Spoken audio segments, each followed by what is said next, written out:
Okay, wide angle view. The room.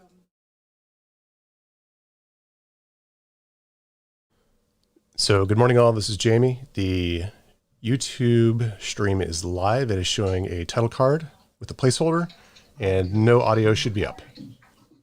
Thank you, Taylor.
Okay.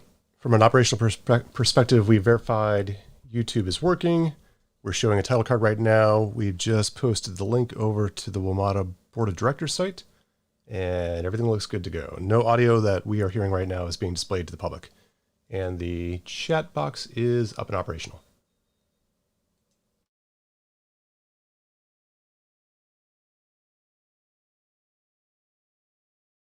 Thank you, Jennifer.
Sure. Everyone ready? And we will go live in 5, 4, 3, 2, 1.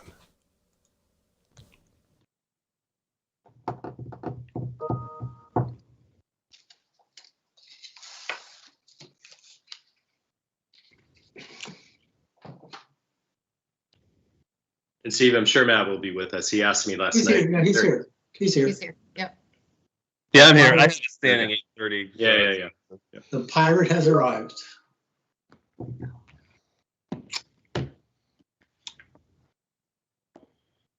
How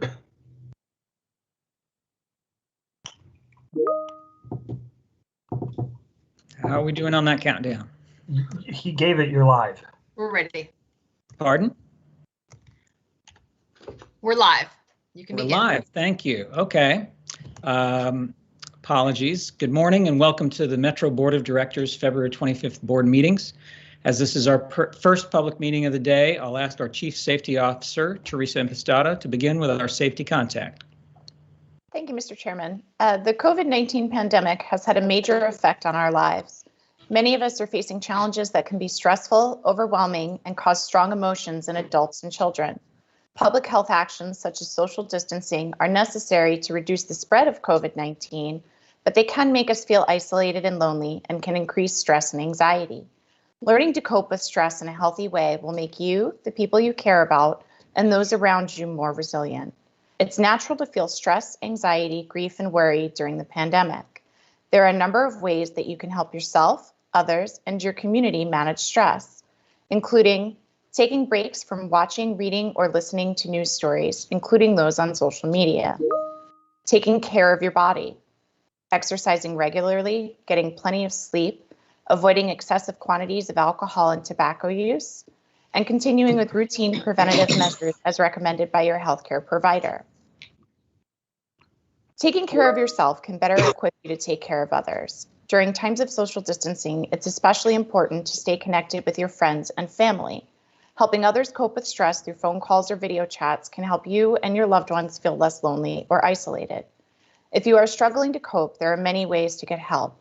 Call your healthcare provider if stress gets in the way of your daily activities for several days in a row. Find out more at cdc.gov. That concludes this morning's safety contact. Thank you, Ms. Impostata. So we're beginning this morning with the Finance and Capital Committee. Since this is the first meeting of the day, I'd like to ask the Board Corporate Secretary, Jennifer Ellison, to call the roll. Thank you. Chair McMillan, Here. Vice Chair Slater, Here. Director Smedberg.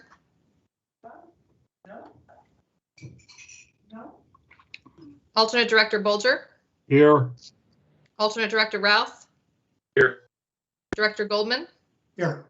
Director Letourneau, Here. Director Gideby Jenkins, Here. and Director Smedberg. Here. Sorry, I was on mute. Sorry. Thank you. Mr. Chair, you have a quorum. Thank you, Ms. Ellison. For staff presenting today, please introduce yourself with name and title. And we'll now begin with our administrative items. First order of business is to approve the agenda.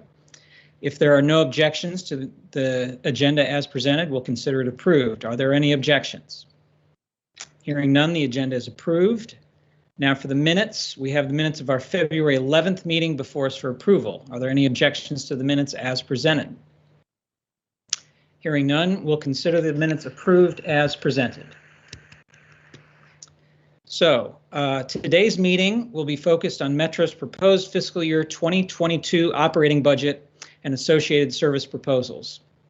With the receipt in late December of additional federal operating assistance, which is not normally part of the federal government's aid to local transit systems, Metro was able to revise its proposed fiscal year 2022 operating budget to maintain service levels through the end of 2021, to implement targeted service increases in response to projected demand, and to avoid negative consequences for our workforce.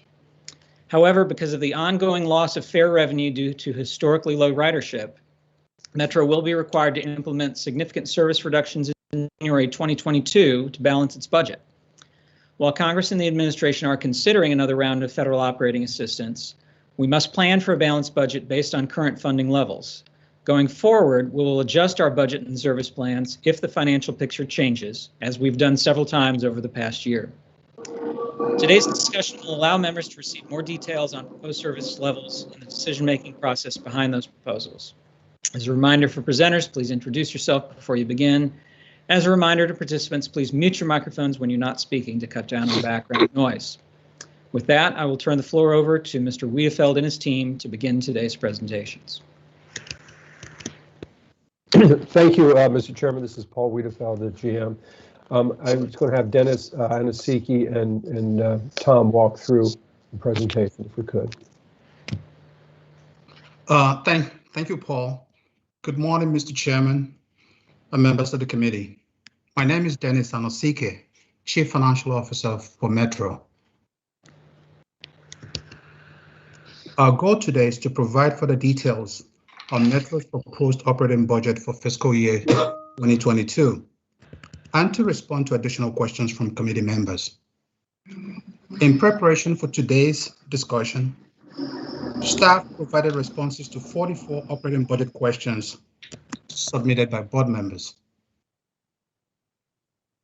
As the general manager has frequently noted throughout this process, the proposed budget is based on three key assumptions. First, it relies on currently available federal funds, which means that if additional federal funds become available, Metro will have more options for balancing the budget. Second, the proposed budget assumes Silver Line Phase 2 will begin revenue operations on July 1. If that date shifts, the budget will need further realignment. And finally, given the pandemic's remaining active, the proposed budget uses conservative ridership assumptions, which means that further improvements in ridership would be budget positive. So with the historic drop in ridership and revenue, Metro has limited resources despite its federal relief funding. As such, the proposed budget is designed to preserve the transit network and to support essential travel. And the budget does so by maintaining and improving system safety and aligning service to demand. It also allocates funds to improve service equity without increasing base operating subsidy, given the financial difficulties COVID-19 has created for Metro's funding partners. The bottom of this slide shows $514 million remaining from the second federal relief funding that will go towards the proposed budget. This amount is based on anticipated FTA allocations and regional distribution.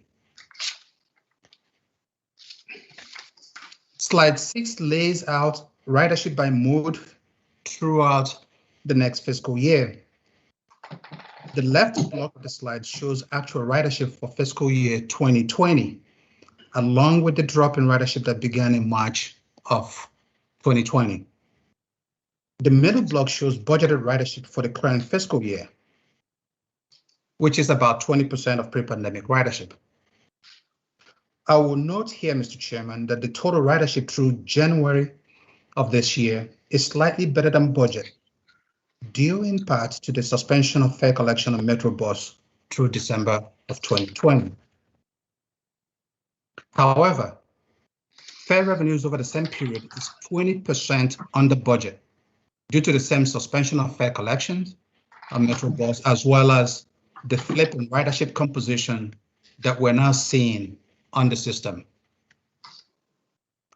So similar to airline and the hospitality sectors, Metro expects significant ridership recovery to begin in fiscal year 23 and 24.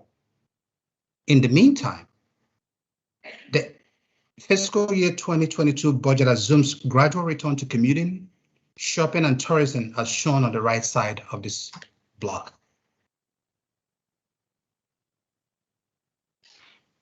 Last month, the committee saw slide 7, which shows total funding of $736.5 million for fiscal year 2022. That amount includes $222 million of systems revenue, which is slightly more than last year. as well as $514.5 million of federal relief funds. Total operating expenses for next fiscal year is projected at $1.89 billion. That amount includes $1.2 billion or 65.4% for personnel, which is lower than normal due to the service cuts built into the budget that will predominantly reduce employees.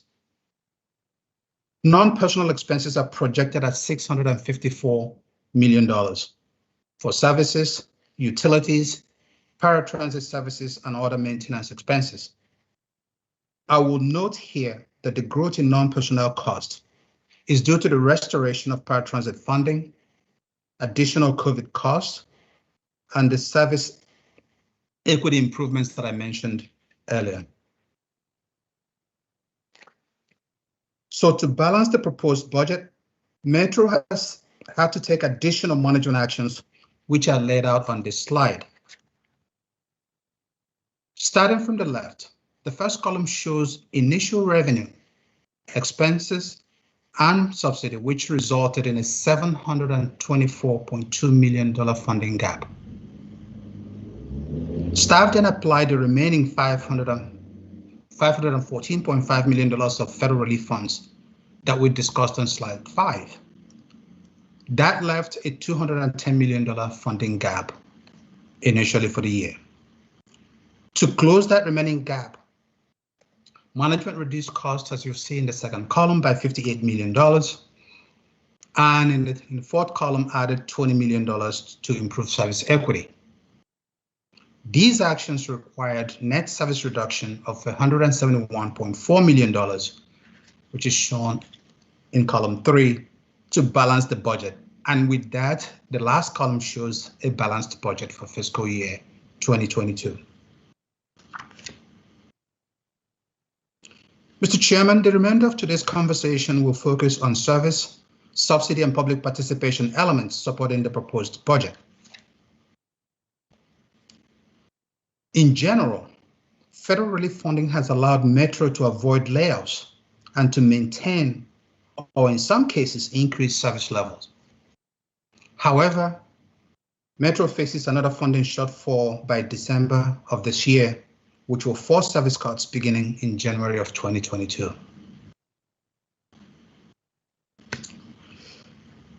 As the committee members will recall, this slide lays out service adjustments as well as 2,561 full-time positions that will be eliminated in the second half of fiscal year 2022, absent additional federal support, in order to erase the $171 million deficit that I mentioned earlier.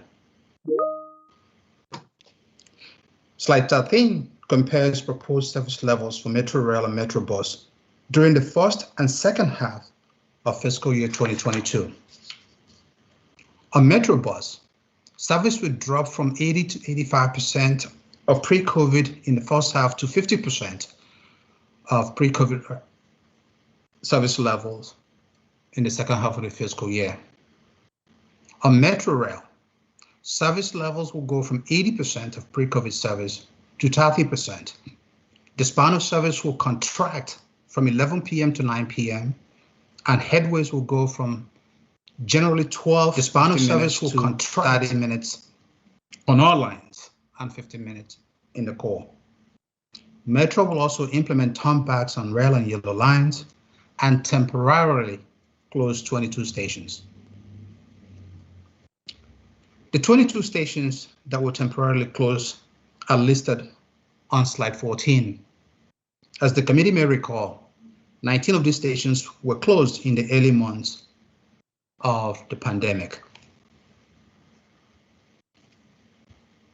So in response to one of the questions in the budget, this slide breaks down estimated savings from proposed Metro Rail service changes. These estimates are integrated, as such, changing one element will impact the rest of the projection. Slide 16 shows the 3 criteria: demand, equity, and redundancy that were used in determining Metro bus service changes that will go into effect in January, absent additional funds.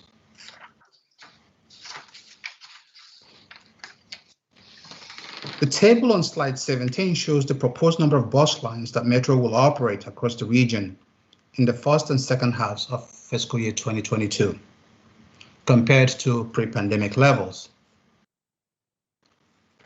And similarly, slide 18 shows system-wide Metro bus service hours and the distribution across the district, the state of Maryland, and the Commonwealth of Virginia.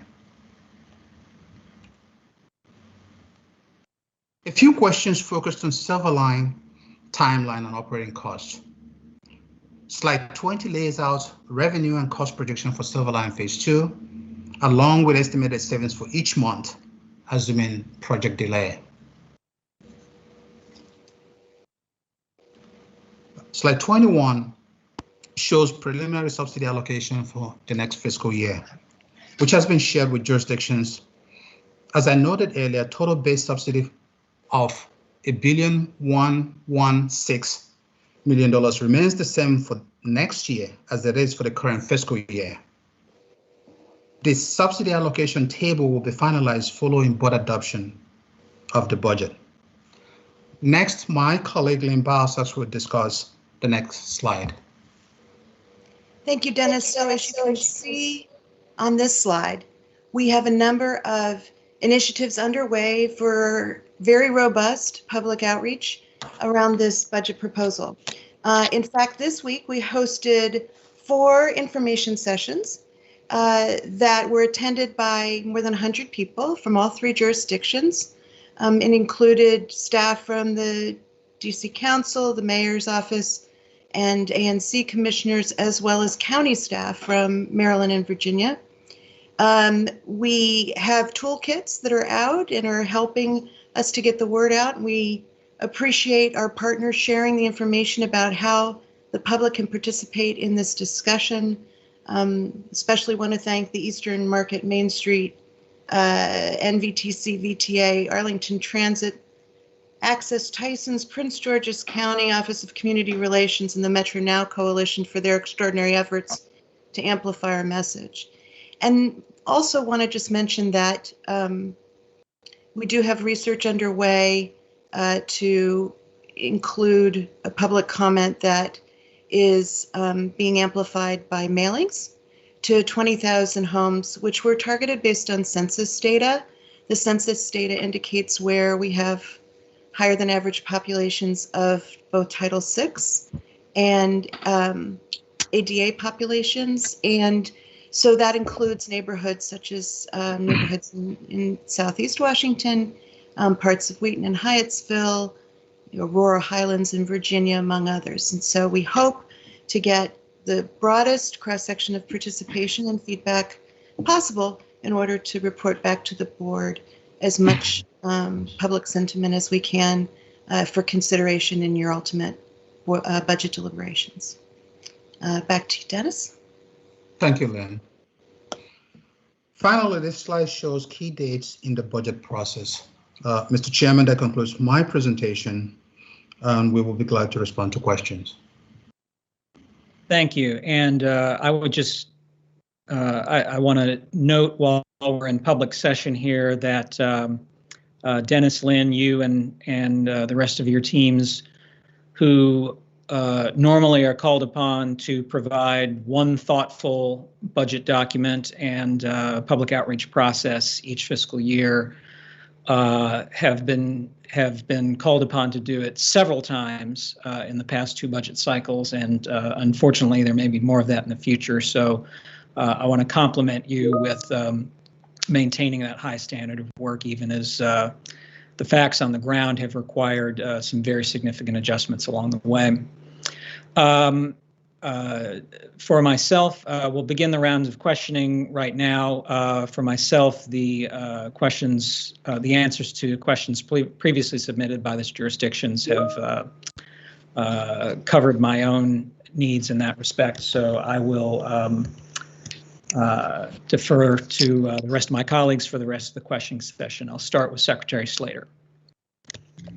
Good morning. Thank you, Mr. Chair. Thank you for the presentation. I know these are never easy, and the budget challenges that we're dealing with are just very complex and in many ways a moving target. And, you know, I'm dealing with similar issues. Just a couple of kind of points of perspective, and then a couple of questions that you may or may not be able to kind of give us feedback on at this point, but I'd be happy with some follow-up from you or even other parts of the team. But you know, so my focus is primarily on kind of impacts to with the proposal to kind of transit-dependent zero-car households. Two is impacts to kind of local transit systems and where do we see that? Do we see them picking things up? And then three, kind of the jobs component, and then one kind of question on the Silver Line. But first, I'd like to understand how we've done kind of some outreach to or how July service date. Do we feel like there's a date where we'll know? You know, we have to work towards that as a certain date. I get that, but is there a date that we'll know that, you know, that is a real date, or whether that will be impacted at a later time? So I'm thinking I can handle the first two, and then maybe the general manager would like to address the Silver Line question, if that's okay, Sure. Mr. Secretary. So in terms of outreach, as I mentioned with the mailing, by mailing to people's homes directly, you know, old school mail, we're giving people an opportunity who may not be following us on a digital basis to get a personal invitation to take a survey on their phone. And by doing that, either just comment on, you know, the impact to their bus line or the impact to their train or the impact to their schedule or the entirety of the proposal. And so in that way, it's as tailored as we can make it. But the other outreach strategy that we're using, again, very old school, is that we'll be in 91 stations and at the major bus transit facilities with people doing COVID-safe outreach and trying to get engagement through that process. And so, as we know, the essential workforce is out there riding today, and so meeting them where they are in the system is the other way that we have to really engage them, as well as, you know, through other organizations that they may participate with or belong to. Great, thank you. And then to the general manager. Well, thank you. This is Paul Wiedefeld. Yes, Mr. Secretary, I think we'll have a better handle on that in March. As you recall, one of the major issues is the cross bond issue, and they're waiting for some materials to come in, and they're due in March. And I think if that occurs at that time frame, I think that MWA and their contractor will give us a better, you know, understanding of when they anticipate substantial completion is the term. And so right now they're holding to their current schedule, but I think in March we will have a much clearer picture on that. That's great. Thank you both. That makes a lot of sense. I know we're all kind of anticipating that Silver Line coming on board, and I think the opportunities that'll come with it. So I just wanted to kind of get a sense of where those were, but I don't have any further questions. Thank you. Thanks. Next, Chair Smedberg. Thank you, Mr. Chair. It's Mr. Anosike, a question about the equity piece. I just want to make sure, does the equity piece deal strictly with our equity initiatives, or does it include any Title VI? Thank you, Mr. Chairman. As we mentioned through this process, we are working with Mr. Webster, who's developing the equity strategy, both in response to Title VI as well as Silver Line, and which will be discussed with the board. What we've done at this point is to make sure that we are allocating some funds towards that project. And as soon as the board makes a decision on which direction to go, then those funds will be disbursed to those policies. Okay. And could you just tell us a little bit about the ridership projections and how those have changed over time for you? Okay. So If you look at slide 6 here, I think what's obvious is that on the left-hand side, which was mostly prior to the pandemic, Metro's ridership was actually rebounded based on all of the new initiatives that Metro had taken on safety, on service, on reliability, right? And so we started seeing growth in ridership. Unfortunately, in Q4 of FY20, we saw a huge drop, and that drop has remained essentially at those levels. We're beginning to see rebounds now as the vaccine starts to take some hold, as people are getting back to some degree of normalcy, but we're still way off from where we are at this point. I think the numbers we see is about 20% of pre-pandemic ridership is what we're seeing. But the most significant thing, though, and you can see that from this slide, is that we're also seeing a flip. Previously, rail ridership was higher than bus ridership, and you see that on the left-hand side. Now in the middle, if you look at this, you see that bus ridership is taking over, and even today, you see more of our transit-dependent riders using bus than rail. What that does financially is that it changes our revenue picture, given that 64% of our fare revenues used to come from rail. Now we're going to see a different picture, and that will simply impact operations significantly. And how are we doing with fare recovery on bus right now, seeing that we're charging? So the board restored fare collection in January, and so we are collecting monies on bus since January 2nd. But again, the average for bus is less than $1, and so that's while we're recovering money, that frankly is not going to do much to support the organization without a huge and significant rebound on rail. Right. But do we have a sense of, the number of riders riding bus, the percentage that are actually paying the dollar? I don't have those figures in front of me, but we have not seen significant incidences of fare evasion, if that's your question.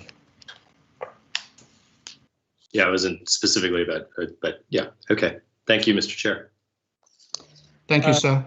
Thank you.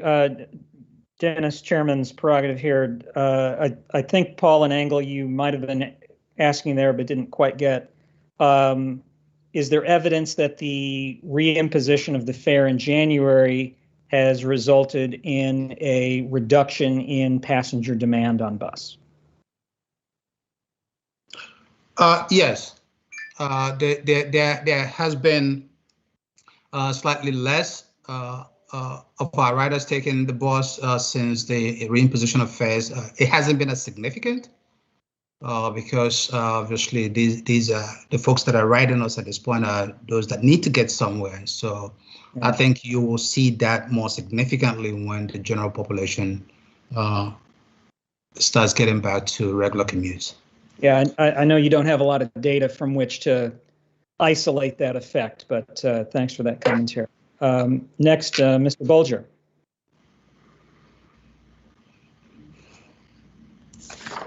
Okay, I'm unmuted. What is Dennis? What is the first of all? Thanks for the presentation. What is the rationale behind the assumption that we'll have lower rail ridership versus the fact that vaccinations are becoming more widely available, and perhaps we may see a rebound in winter and spring? In other words, a correlation between vaccinations and ridership. But has that been something you've taken into consideration? So thank you for that question, Mr. Bolger. We are constantly looking at the current literature out there and pronouncements from across the board on how riders are going to behave. But as you recall, this region has always had a high level of telework, even prior to the pandemic. What the pandemic has done is highlight the fact that most of our rail ridership, which are folks going to work, those that can actually work from home. And I think you've seen projections around office and around telework that are changing the dynamics in terms of ridership expectations. Where going forward, the expectation is that folks are going to be working perhaps 1 or 2 days in the office and the rest from home. What we are currently seeing, is that shift, right? And that shift, obviously, when we prepared the FY 22-21 budget, we did not see clear evidence of that, but we're beginning to see that now. And if you look at the daily ridership numbers that we're seeing on the system, you see that bus currently is almost twice the number of rail. Joe may have more current figures, but we're seeing now that there are almost twice as many folks on bus than on rail. And we think that perhaps will be the new normal going forward.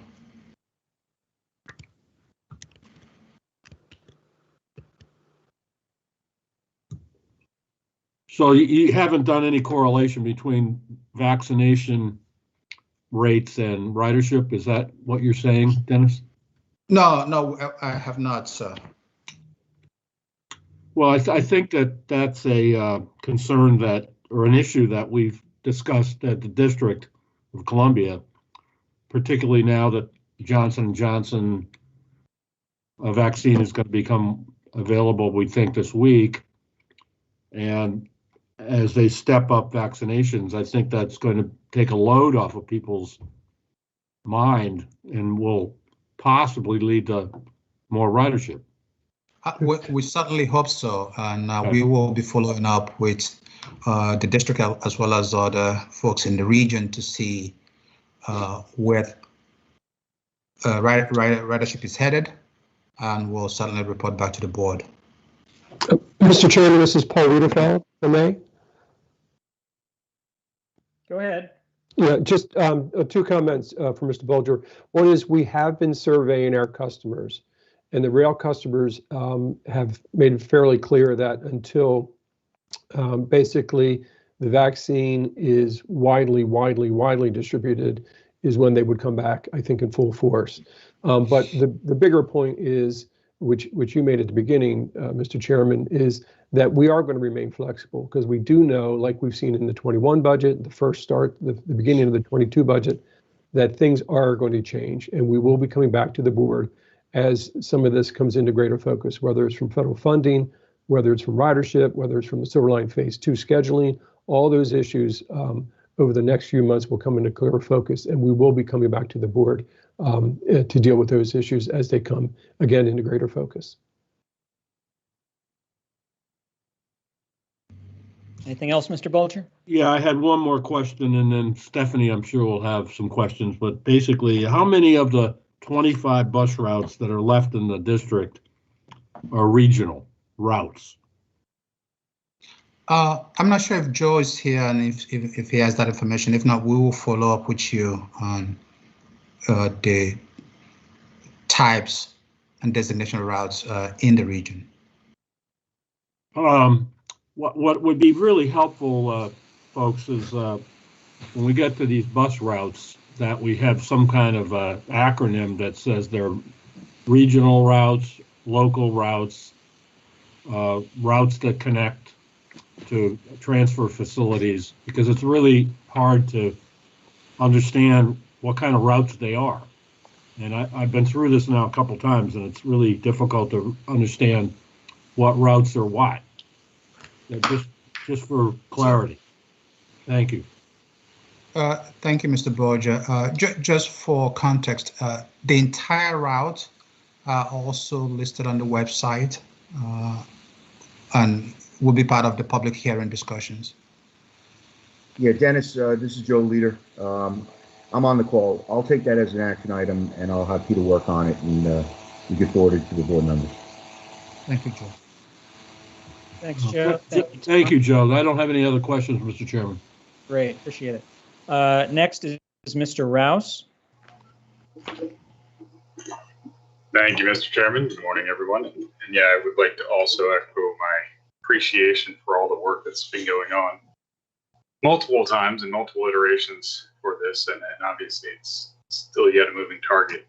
We're not in the clear by any means. And so I guess my appreciation for all the future work that's going to have to go into this as well. I don't know that there's too much to add from the discussions we've already had over the last several months, for that matter. We can only manage the facts that we have and really hope for the best in some situations. It does appear that some of the changes that are in this proposal have already started to incorporate some public input, at least from some of the things I've seen schedule-wise for the rail side. I did have a question, and I don't know if this is good for the GM or Joe or Dennis, but presuming that we're on the path that this assumes, and we end up having to make significant cuts at the end of FY22, what capacity remains in terms of staffing and capabilities for operations to adjust if we need to? Meaning, if we see we need more service at certain times of the day because we start to see some form of a peak again, whether that's traditional peaks or even some other peak because of essential workers, or because of school getting back into session and all those who are really dependent on this system, especially in the city, for getting to and from school. Do we have much room there to add service here or there if we see those trends growing? This is Joe Leader. Dennis, you want me to take that? Well, why don't you start? Okay. Yes, we do. In part of the budget plan that we had came originally to the board with, there was money that was put aside to actually increase service starting in September.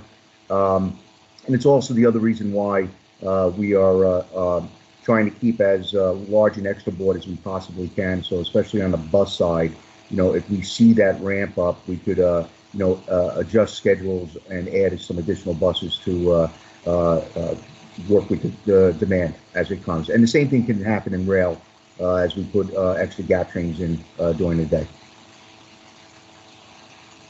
Okay, so the extra board's not at its bare minimum. We have a little bit of room there to make adjustments. Correct. That's good. And could you just walk me through some of the metrics or deciding factors we need to look at whether or not the station should remain open or closed? Is it primarily ridership? Is it availability to other options that are nearby, parking? What are some of the factors that you're taking into consideration when you come up with those lists? On the rail side, it's predominantly it's ridership, what we're seeing right now, but also if there's we're looking at the area to see what industries are open, or businesses are still closed, and also if there's other services that they can use. We're looking at that as well. So it's a combination. It's just not one. Okay, thanks. Yeah, I thought that was important to have that clarification there because having worked with other people where that decision has to be made, it's usually a number of factors that have to be weighed. I don't want people thinking that it's just anyone's being singled out necessarily, but it's a complicated decision, a hard decision to make in the first place. So thanks for giving us a little bit more insight there. I do think any information is good information when it comes to ridership and trends. So we have some of that. I know we do. We can share that as we move forward in terms of what you're seeing ridership wide across the system, particularly in the months ahead, because it's just a big question mark for everyone here. I think that'll help us in making some decisions if we get to a point where we actually have to go ahead and make some of the hard choices that we have to make. So thank you, Joe. Absolutely. Thank you. Okay, next, Mr. Goldman. Thank you. Good morning, all. Good morning, Mr. Chairman. I believe I'm unmuted. Okay. I'd like to begin by, I guess, focusing on the area of the budget where if I were a rider, I'd be most concerned about, and that's the service cliff that you have in your budget for fiscal year 22, which would start on January 1, 2022. And just to focus the conversation, I would ask you to take a look at, I think it's slide number 12. If we can bring that up for everybody to look at. There we go. So this is the slide that shows that we really have to cover a gap of 171.4 million in the budget if we want to keep current service levels on rail and bus to continue into the first 6 months of calendar year 2022 and save 2,500 jobs at the same time.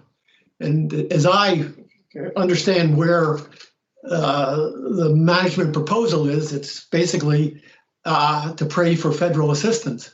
And basically, that's probably a good bet right now, since the House is expected to vote tomorrow and approve the president's $1.9 trillion COVID rescue package, which includes $30 billion for transit nationwide. And I'm sure that $30 billion would go a long way to covering that $171 million deficit if it's passed. But it still has to be passed by the Senate, where the Senate is split 50-50 between Democrats and Republicans, and so it gets a little more dicey. And so I don't think we should count our blessings until the fat lady sings. So I guess I'm trying to explore with you right now, what is our backup plan if the Congress doesn't come through and pass this additional $30 billion for transit nationwide.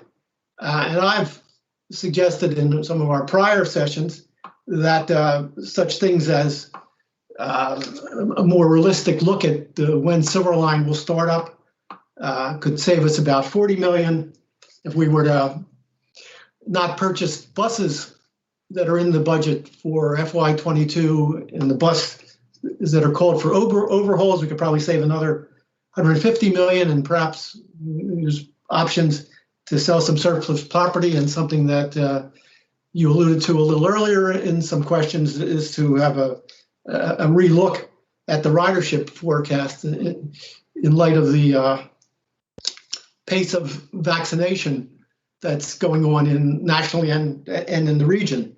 So I guess this is more a question both for Mr. McMillan as well as for staff, and that is that I would hope that if we have another one of these work sessions on the FY22 budget, before Congress and the Senate acts on the president's proposal, we could have some proposals from staff, some backup proposals as to how they would cover this $1.4 million deficit will be covered. It doesn't seem to me this is not really a last minute pass with 10 seconds left to go. I think we ought to know what's possible and what's really realistic and what's really acceptable to both staff and board members as a way to fill that gap if Congress doesn't go through. So that's more something for everybody to consider. What I'd like to do now is to hone in on some of these issues in 3 specific areas that are in your proposal. One has to do with the Silver Line Phase 2. A second one has to do with the ridership forecast. And finally, what's near and dear to me, the red line turnbacks. But before just turning to Silver Line Phase 2 in your slide there, I would also ask you to comment on, I guess, what is our available funding that we intend to get from the federal government. I think you show in one of your slides that the bottom line number will be 514 million. But I understand that you've made a presentation to some of the jurisdictions where you now anticipate that number could be as high as 529 million, a delta of roughly 15.1 million. So my first question is, which is the right number? What you show in your slides earlier in the presentation of a 514 number, or this number that's been discussed and presented to some of the jurisdictional personnel of 529 million. Mr. Anasaki? Mr. Goldman, thank you for your question. This is the slide that we shared with the board in the past as our best estimate of what WMATA expects to receive based on the allocation as well as the regional distribution. I have not made it any presentation to anyone with a different set of numbers. I will check with my colleagues if that conversation took place, and if so, what information was provided. But to the extent, as I said this morning and said the last time the board reviews these numbers, to the extent that these numbers change, we will certainly come back to the board. As you recall, the last time we came to the board, once the numbers started moving, once the negotiations were completed around the region, and the board actually passed a resolution which led to the allocations. We are not at that stage yet, and at this point, our best judgment is that it's 514 until the final negotiations are completed. All right, could you try and track that down, why some of the jurisdictions seem to believe that the number that you've internally been using has been revised upward so that it's 529 that's going to be available from the federal government, and that's from the December package, which I guess I refer to as CARES 2.0. If you can just subsequently clarify that, I would appreciate that greatly, so we know what numbers we're dealing with and what the gap is, whether it's 171 million or whether it's 171 minus 15 million, and that would be very helpful. Will do. Thank you. Okay, thank you. So now if we can shift to slide 20, dealing with Silverline Phase 2. Now, what you show here is that the Silverline operating costs are 120 million annually, or just by simple mathematics works out to about 10 million a month. So that if the actual startup date is more aligned with the presentation that staff gave us last time of somewhere in early November, we might be able to have about 40 million here to play with. But then you've got this column, in the middle column, called retention requirements. And I would ask if you could just explain what you mean by retention requirements and what these numbers of 14.8, 13.7, and 28.5 million over a 12-month period, what those numbers mean. So, and at some point I may ask you to step in, but I think the best way to think about this is that even if Silverline does not operate, there's still some inherent cost in maintaining this, in maintaining the system, in making sure that somebody's turning on the lights, maybe warming up the rail cars on a daily basis. Some of the employees that are hired are now going to be fired, so you need some employees to do that. Those systemic costs that will not go whether or not you run the system is what we're defining as retention requirements. And you'll recall we talked about this late last year, when we again talked about options for balancing the budget. There are certain things both on the operating side as well as on the maintenance side that need to take place, whether or not the system runs, and those are the estimates that we have here for $28.5 million. So to just paraphrase what you're saying, so this is basically operating non-revenue trains on Silverline Phase 2, and the personnel that would need it, and the operating cost in terms of electricity, power, and cleaning and things like that. I guess cleaning of the stations. If we were in a non-revenue situation, those would still be costs that you would incur. That's correct. Is that what you're trying to say? That's correct. Okay. And in terms of those personnel costs, since your budget assumes that you're going to fire 2,500 people on January 1st, do you really need to include personnel costs of almost 15 million for the full 12-month period? So again, this is both the chair and the general manager spoke about flexibility, right? I mean, yeah, the precision that we have attached to this is that some of those employees will have to be here, cannot be fired. Whether you're talking about NTPD officers, right? You're not going to fire them and then go recruit them. We obviously, as a management, we are going to slow down on hiring and maybe, suspend hiring entirely. But some of these positions are key critical positions that, you don't want to lose those positions. Going back to what Board Member Rouse asked this morning, to make sure you still have the technical capacity to be able to operate this when it comes back online. But I assume, based on the collective bargaining agreement, if you did hit the service cliff and you did have to fire 2,500 people, that those with the most seniority would bump the people with the least seniority that you've hired for Silver Line Phase 2 operations. Is that accurate? Yeah, I mean, again, all of these are not all union. I mean, they're predominantly union, and that will be the case. All right. Second subject in your budget, the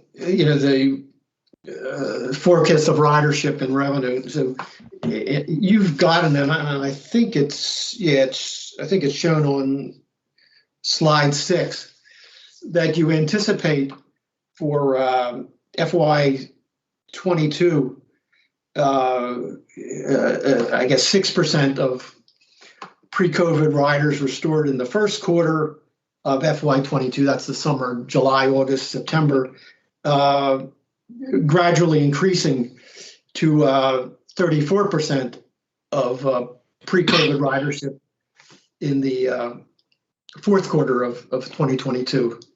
And so is that what this is showing in slide 6 on the right-hand side, where you're dealing with the FY22 year?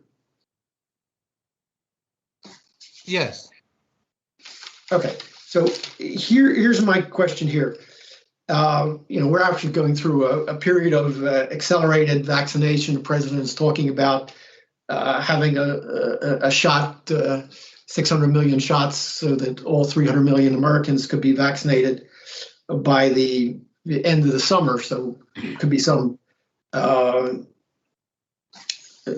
adjustments of the forecast as we get closer to the beginning of the FY22 year.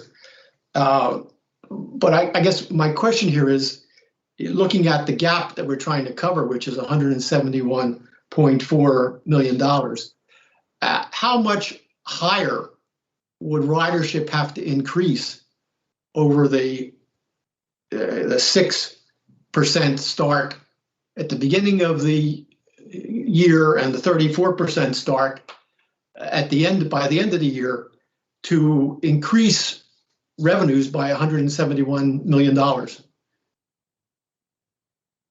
If we were back to 50% by the end of the year, would that produce the added 171 million of needed revenues to cover this budget gap? So, Mr. Gorman, I think my best response to you is today is I don't know. And I say that because it's not just about ridership, it's also about the composition of the ridership, right? If all of that growth is on the bus side, then you will probably need double that for WMATA to cover that $171 million. I think the key point here is what the general manager mentioned a little bit earlier, is that we have to remain flexible with respect to both expenses and revenues. And to the extent that we see improvements in ridership, we'll certainly come back to the board for adjustments to the budget based on the baseline ridership assumptions that we've taken. Any growth will be positive to budget, right? And so that's a good thing. Whether or not that will be sufficient to erase the entire $171 million is something that I can't tell you at this point.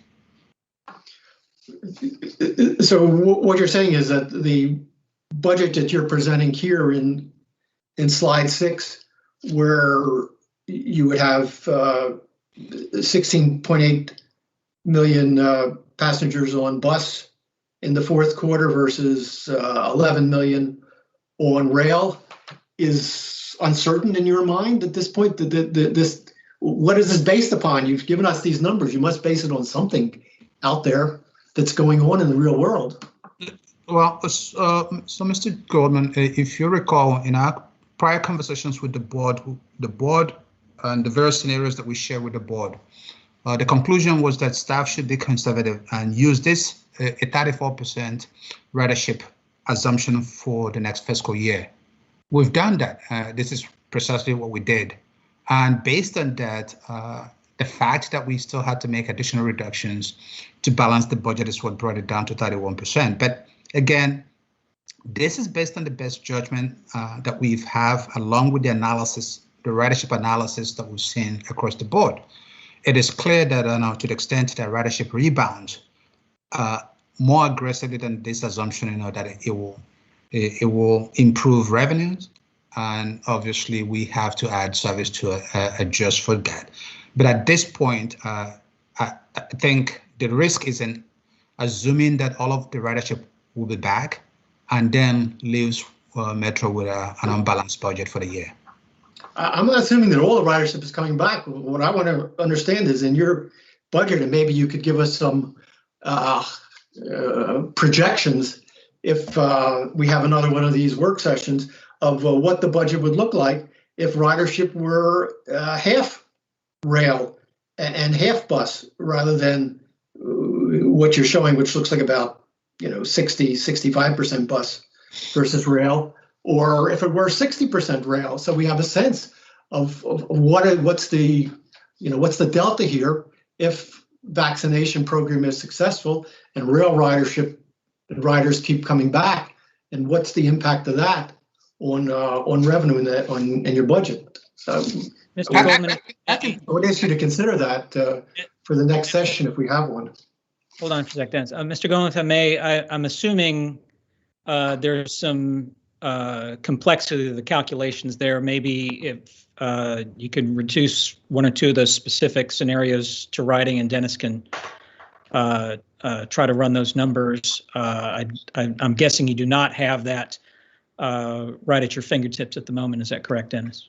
That's correct, sir. Right. Yeah, I'm sure that's true. What I'm saying is, let's contemplate a hypothetical where, if for the year real ridership is 50% of total ridership, rather than the apparently less than 50% as shown here, or maybe we do one scenario where we assume rail ridership comes back to, so it constitutes 60% of riders versus 40% for bus for the fiscal year, and see what the impact that has on the revenue side for the fiscal year. I'm saying, we're apparently dealing now, based on this exchange that we've had with Mr. Aniseki, with a budget which is subject to a lot of uncertainty, and could change significantly as a result of the vaccination plan that's now underway coming from the Biden administration. Mr. Chairman, this is Paul Wiedefeld, if I may. I'm not the chairman, Mr. If I could, just a few comments. One is, as we've seen with the 21 budget and the 22 budget, it is much easier to bring things back in than go the other way.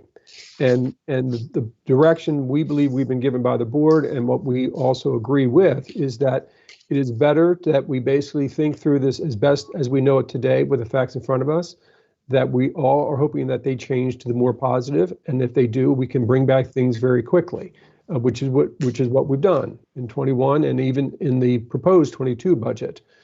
So I think that is a good strategy going forward. I think it's served us well to date.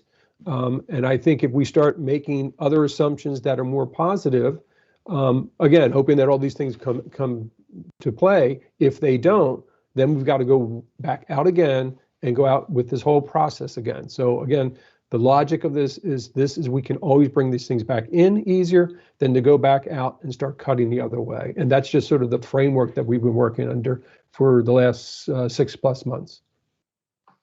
I appreciate that, and I'm really just trying to give the board more information to deal with as we have to actually approve a budget sometime over the next couple months, and it'd be good to have all the information in front of the board when we approve a budget, especially a budget that right now has a service cliff, which is, I guess, provides for a level of service that none of us want to see happen on January 1st, 2022. All right, finally, my favorite topic, the red line turnbacks. We had presented a question that staff had answered in the Maryland question. I'll just read it so that the public understands where I'm going. So the question was, since WMATA originally forecast reinstating the turnbacks for 6 months as part of the proposed FY21 budget that would save $2.8 million, can you confirm that reinstating the red line turnbacks would save $5.6 million at most for the full 12-month period? And what are the expected savings? And your response was, yes, the direct cost savings for reinstating red line turnbacks is $5.6 million for FY22, meaning 12 months. So am I correct that the cost savings for 6 months would be just $2.8 million, as before it was for FY21? Is that for me, Mr. Goldman? I'm sorry. I think so. I think your folks provided the answers to this question. You are correct, Mr. Goldman. I just wanted to make sure. You are correct. Okay, so what you're telling me is that you put in a budget reinstating the turnbacks of a total package of cuts of 171.4 million, knowing that reinstating the turnbacks would only help you save 2.8 million, right? Well, it wasn't a kind of poor choice of things to propose in terms of service cuts in light of the almost ludicrous low level of savings that are produced as compared to the inconvenience for riders that would result. I mean, we're dealing with a total hypothetical, so because it looks like now that the federal government will come through and we'll be able to retain the service levels and the 6-minute headways on the red line all the way through. But just as an exercise in looking at where to make cuts, doesn't in hindsight this look like a poor choice of proposed cuts? So, Mr. Goldman, I mean, the budget is full of choices, including for bus and rail. There are bus routes that are saving less than that and are impacting folks more significantly. I think if we had the resources, certainly we would not be making any of these decisions. But our goal was to try and balance the budget absent additional funding. And as the general manager said, if there's additional funds, then the board will have the opportunity to make alternative decisions. All right, well, I won't press you further on that, but since you opened the subject of the proposed cuts, let me ask a final one on the 22 stations that would be shut down. And one of them, of course, includes College Park, which is a station that serves the University of Maryland. And I guess the rationale you explained for those cuts was that those were the stations that experienced or exhibited low ridership. I guess this was during March, April, and May of last year during the height of the pandemic.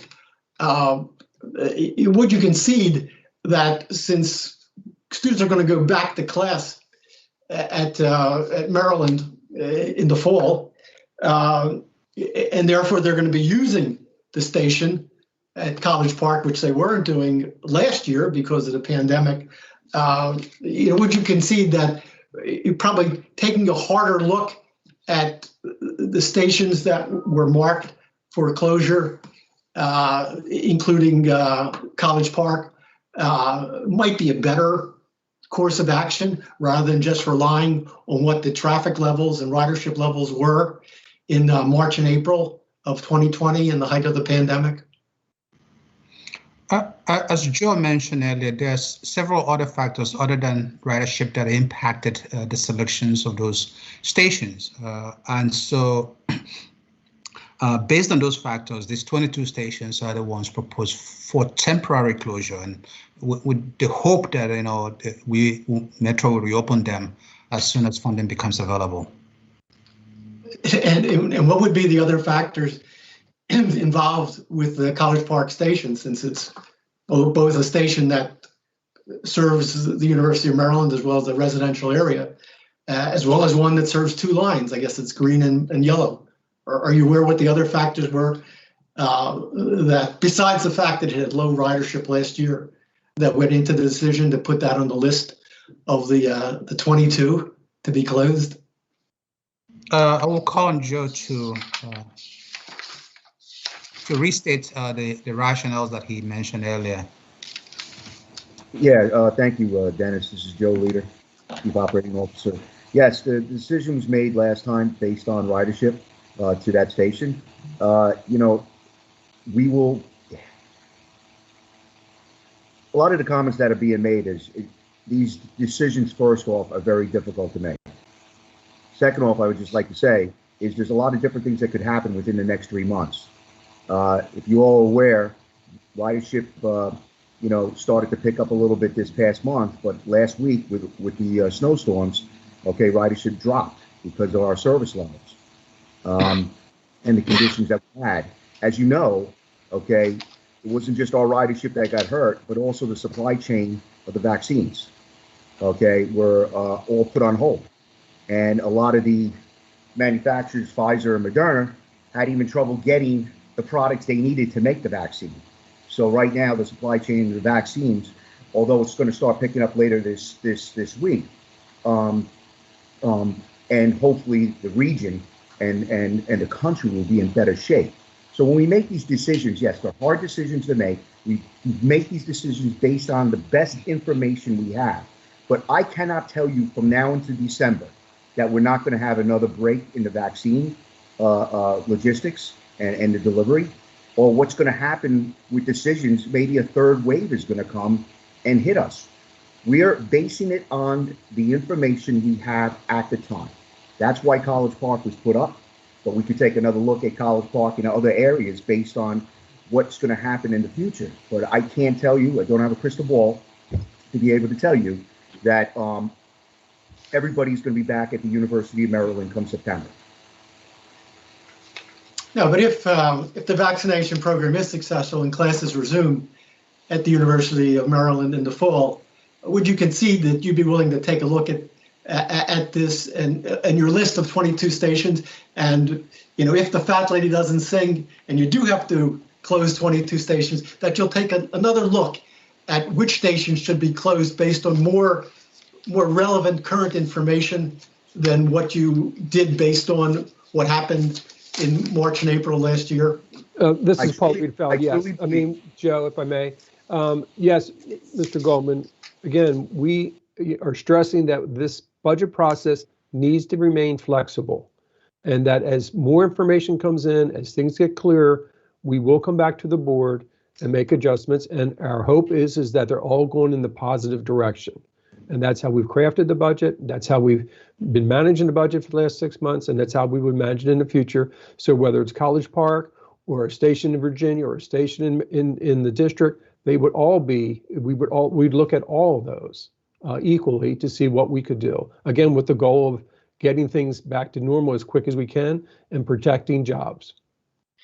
Thank you, Mr. Wiedefeld. I appreciate that more realistic assessment of what we'll try and do going forward with these stations and with this budget proposal generally. Thank you. Thank you for the time, Mr. Chairman, and allowing me to continue at great length this morning. Great. And next is Mr. Letourneau. Just a moment, Mr. Bulger, I saw your hands up. I'll come back to you at the end. Go ahead, Matt. All right. Can we go back to that ridership slide projection? I think it's slide 6. So I am a big believer in what the general manager said about conservative estimates and budgeting, and I've said that. But what doesn't make sense to me on this slide and in our projection is why ridership would suddenly drop off a cliff between Q4 21 and Q1 22. So we go from 12.1 riders down to 7.1 on the rail side, and then we grow significantly on the bus side from 8.2 to 14. So I understand we're shooting in the dark, but it's just not logical that we would suddenly go down. And then we also go down slightly between Q2 and Q3 in terms of rail ridership. So I think we do need a better understanding of what's driving that particular prediction. Is it solely because we're now cutting all the service, or is that an actual demand-based type of projection? So, thank you, Mr. Latano. When you look in the middle box, what you're looking is the current year in which we're in the middle of. I've told the committee this morning what we've seen in Q1 and Q2, where ridership is actually 8% better, but revenue is 20% off, right? The Q3 and Q4 we are about to get into, we're in Q3 now, and Q4 we're going to get into soon. The expectation there was that we will continue to see progress on the vaccine. We'll continue to see progress on acceptance. We'll continue to see progress in terms of people coming back to work. Well, we hope that that is the case, but based on what we've seen today, as we're developing the FY22 budget, that's what that's based on the conversations we had with the board and our projection, and based on what we're hearing from the airlines and hospitality and other transit agencies, right? With respect to Q3 of FY22, that has been the historical pattern. Again, we all hope that the numbers are much better, and we, as Mr. Goldman suggested earlier, we will provide, additional constructs that the board will look to, and to the extent that the conditions or the board chooses to make changes, we will do so. But I think the flexibility that Chairman McMillan and the general manager spoke about is what would drive. Yeah, and I understand that, but we obviously have to make decisions potentially on cuts now based on these projections. So I do think that they should at least have some logic in terms of the the path we're seeing from one quarter to the next. And I think it is a very reasonable and still conservative to estimate that you would see some or at least flat growth between Q4 and Q1 and 22 instead of dropping off a cliff on rail ridership. So I do think it would be helpful for the board to see some different scenarios on that.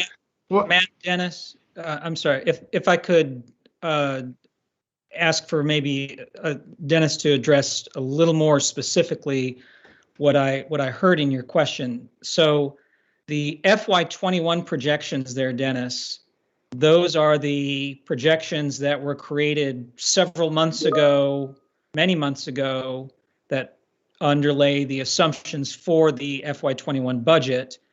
And then what you're seeing in Q1 2022 there are the more recently created projections for ridership going forward.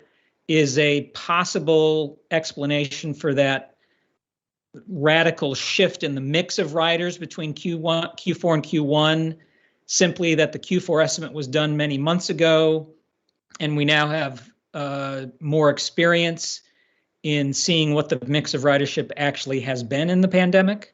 Exactly. But if that's the case, there's 8.2 million riders in Q2 of 21. Why would it drop by 1 million riders in Q1 of 22? We know that, right?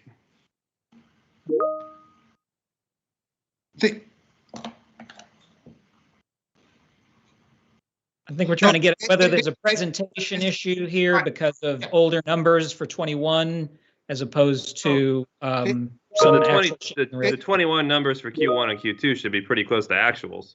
Well, now, if I may, so what you're seeing in FY21, these are budget estimates. These are not actual. For FY21, and FY22. I'm sorry, for FY21, correct, and FY22. These are estimates that we used in developing those budgets. What I did say, I'm sorry, go ahead. I was gonna say, well, can you overlay the actuals in for Q1 and Q2 for 21 then? Yes, I can go back and overlay that. What I did say is that, in terms of FY21, total first quarter and second quarter is higher than our projection by 8%, but that the revenue is off by 20%. But yeah, I can provide an overlay of actual versus projection, go for FY21. Okay, I think I'm not going to belabor the point now. We've already been at this a long time, but I think we could use some help with potentially tweaking these projections and having a more consistent sort of outlook, and having the actuals would help. Two other issues very quickly. On the issue of potential service cuts on that would happen in January, I think a concern that Virginia has, we're getting cut down to 7 lines, and it seems like effectively the Virginia service is almost being punished because of the amount of local service that exists. And so I don't know exactly what went into the decisions of what routes exactly to cut, but I can tell you that it's not sitting really well, the level of cut on the Virginia side. It's just, we're down to 7. Like I said, you're going to say there's choices, there's difficult choices and so on. And I understand that, but even if it's needs-based, I don't think there should be an assumption that the local jurisdictions can maintain that or increase level of service to meet needs. And I'm afraid that that's a little bit of what's gone into some of these proposals. So if anyone wants to address that now, go ahead. Otherwise, please know that's a concern that I have.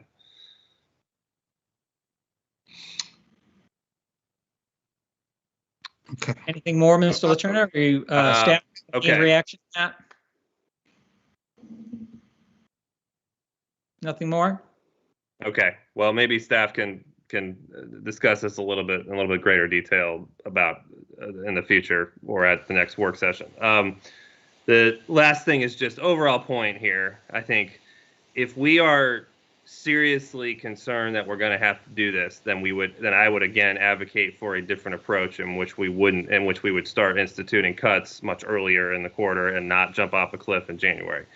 I think, as Mr. Goldman said, we don't know what's happening on the federal side, but there's some cause for optimism. But I do think we may have to start that scenario planning in which there is not federal relief coming, even though we think it probably will, so that we have some other options other than this sort of January fiscal cliff. Because the other option here is that we start applying cuts more quickly. At some point in the first half of the calendar year, if that's what we think could actually happen. Because this wouldn't be the approach I would take if there isn't money coming. Again, I think it's likely that there is, but that's an overall issue here. So it's difficult really to evaluate. We could get into specifics about all these cuts and different stations that are closing and so on. Because that's kind of this doomsday that would happen. But, at the end of the day, we're going to have to make a decision sometime by April about how likely it is we think there's going to be more federal relief coming. And that's going to drive whether this overall scenario makes sense or not. Okay. That's all for me. Mr. Chairman McMillan, if I may, just to clarify, on the ridership numbers, Mr. Letourneau asked for actuals. If I can give you that numbers now, Q1 rail ridership was actually 5.6 million rides. For Q2, it was 6.3.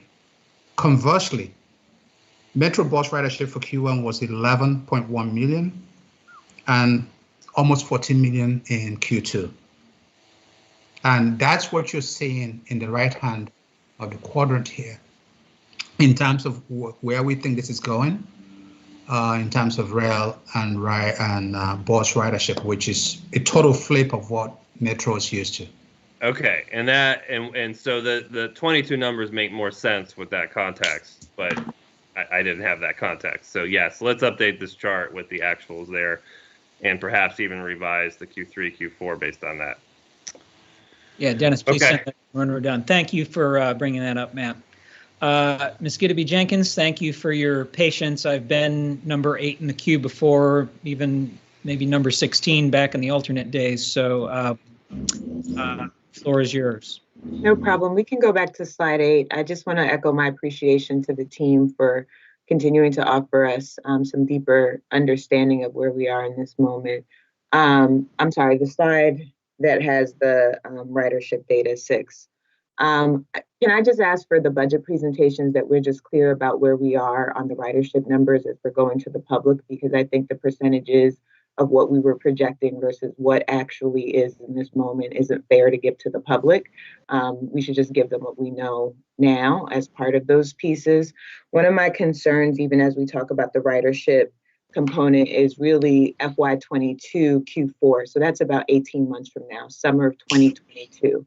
To say that we're going to be only a third of the way in by next summer, I don't know is most realistic. And if that's the case, then you all should also be presenting where we're going to be moving towards in terms of fair choices. And we're not there yet. So I would just ask that maybe we start to think through what this really looks like as we project it to the public, because I'm not sure how we could say next summer we're going to keep the same exact space that we're in 18 months from now, and not have a plan for how we offer a different level of service to folks. I also think, and I just want to raise something that's been shared by RAC members as well, which is that this conversation feels a little circular. People are not able to have service right now. So there is not a demand. And we're saying that these projections are based off of demands. So if you don't give them service, particularly as it relates to what we're going to be offering for by December Q2, 3, and 4 of the budget cycle, given that we're waiting on what Congress may do, it's hard to say that, well, based off of what we're seeing on demands, even though we have cut service, we're not going to be able to actually meet the needs of riders when we're not actually giving them the service that they actually need right now. So I just want to raise that for just general comments. I also want to go to slide what I believe is the silver line, the one that says equity. I think it's 8, I'm not sure, or 16, I'm not sure. It looks different on the screen. But we're saying that we're doing investment in equity, but it's really about Silver Line Phase 2. Can we also correct that title page so that we can just allow for the public to know what we're talking about when we're referring to equity investments? I think it's hard to say that we are making, I think it's backwards. I think it's hard to, sorry, can you,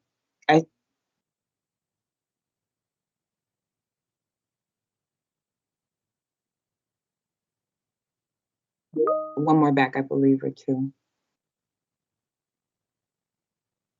On diligent, I believe it's 16. Long story short, we're saying that we're investing in equity, but we're cutting bus lines along the way. And so it's really not maybe a conversation about equity. It's really about Silver Line Phase 2 equity. So to the extent that we can just name what we're trying to do, if that's the case, then fine. But to say that we're making equity considerations overall in the system while we're cutting Metro Bus, particularly on the slides that kind of share some of those pieces, I think it's important for us to just emphasize what exactly what we mean by that. And then the slide that talks about the regional rail, I'm not sure. I believe it's maybe 17. I don't know. I have it as 25, but it's the one that says it has the 25 routes left. Yeah, Virginia. Mr. Letourneau continues to talk about it being 7. I think it's important for us to maybe understand the proportion of what we're talking about here. When you start at 38 and you go down to 7, it's a lot different. Comparatively, when you see about where we are, even as the district, I think we're all losing service, but understanding those regional routes will be really important. So to the extent that for the public comments, that's cleared, I would appreciate that.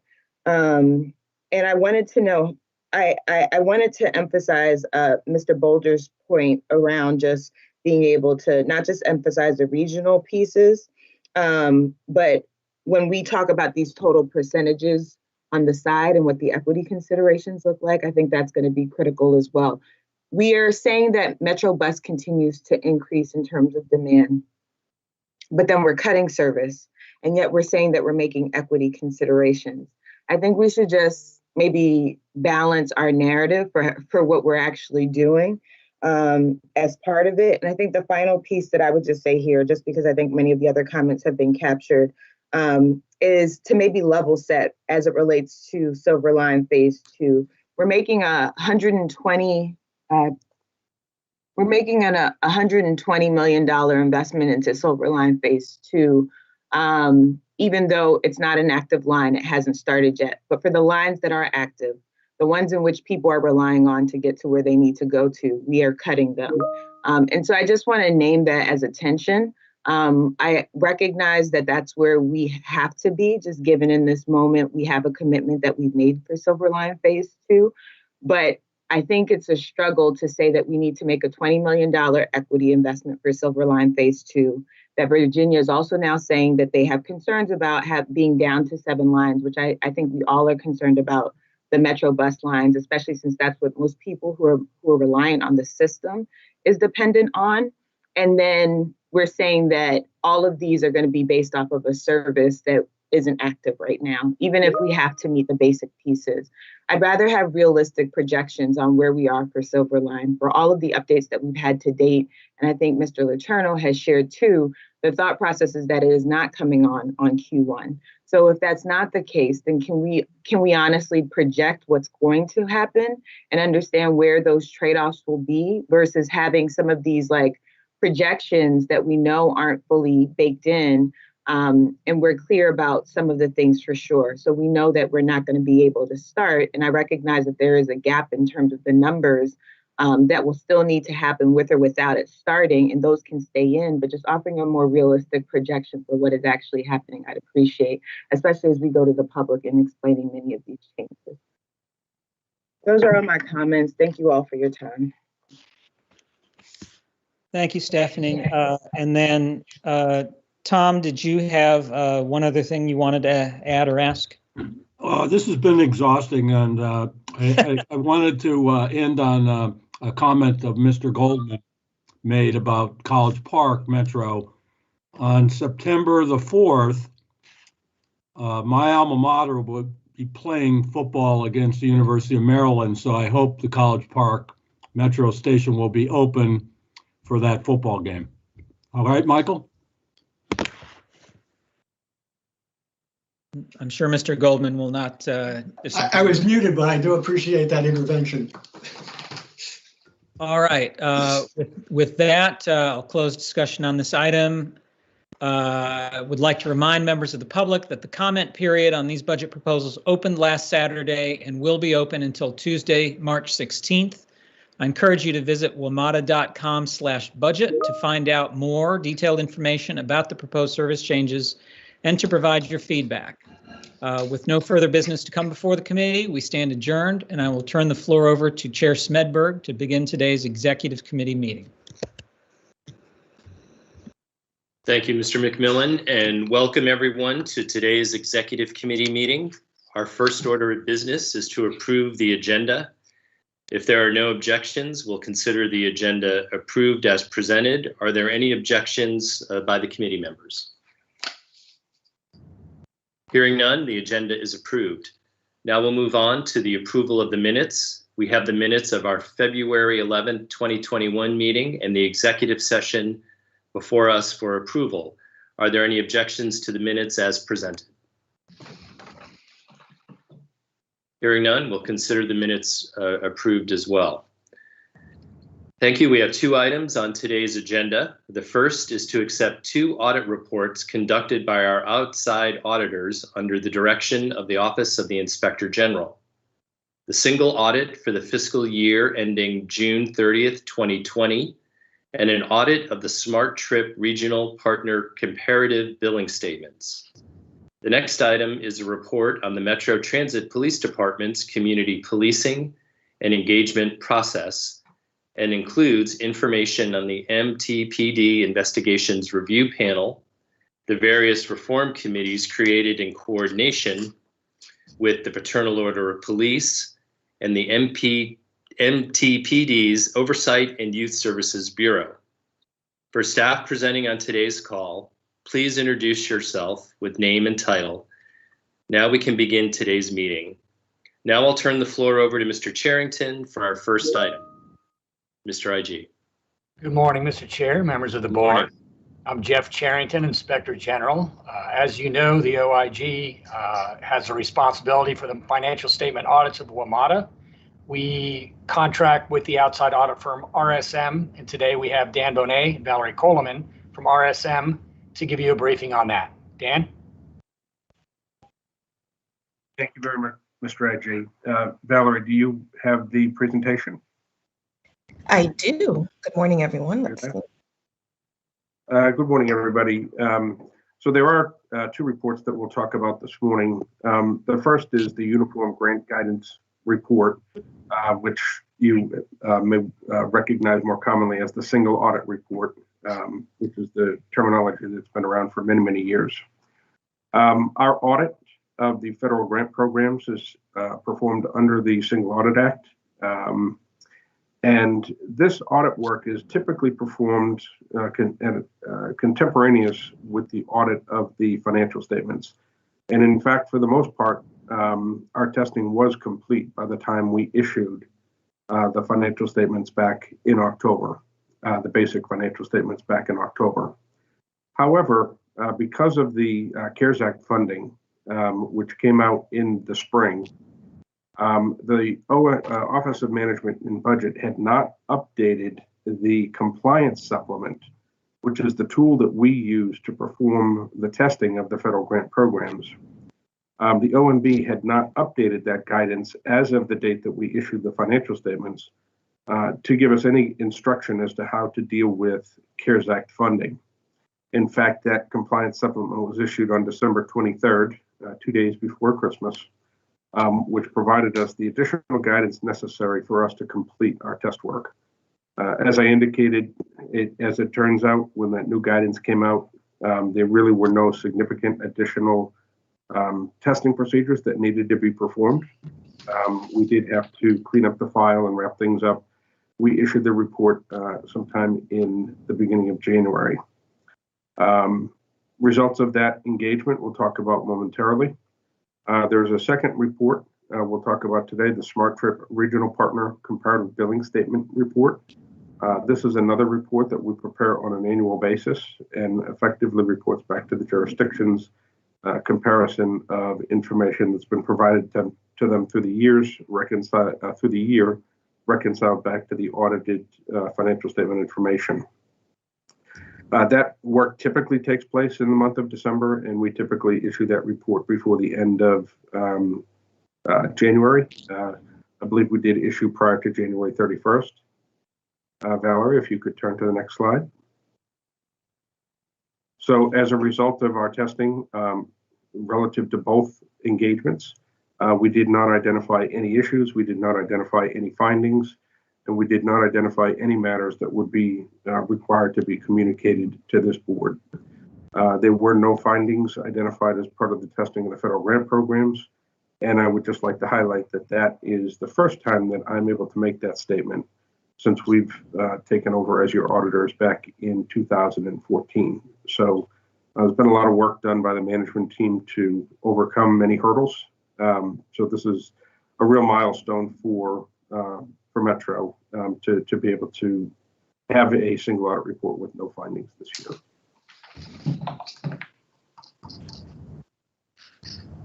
Mr. IG, that is the end of my report. Thank you very much, Dan and Valerie. I appreciate that. Before I hand it over, Mr. Chair, I'd just like to commend Metro on those findings, and I really appreciate all the cooperation between our staffs. That's all I have. Okay, thank you, Mr. Charrington. I'll just remind folks that under the board's bylaws, the executive committee has the responsibility of reviewing and accepting audits and other reports by the IG.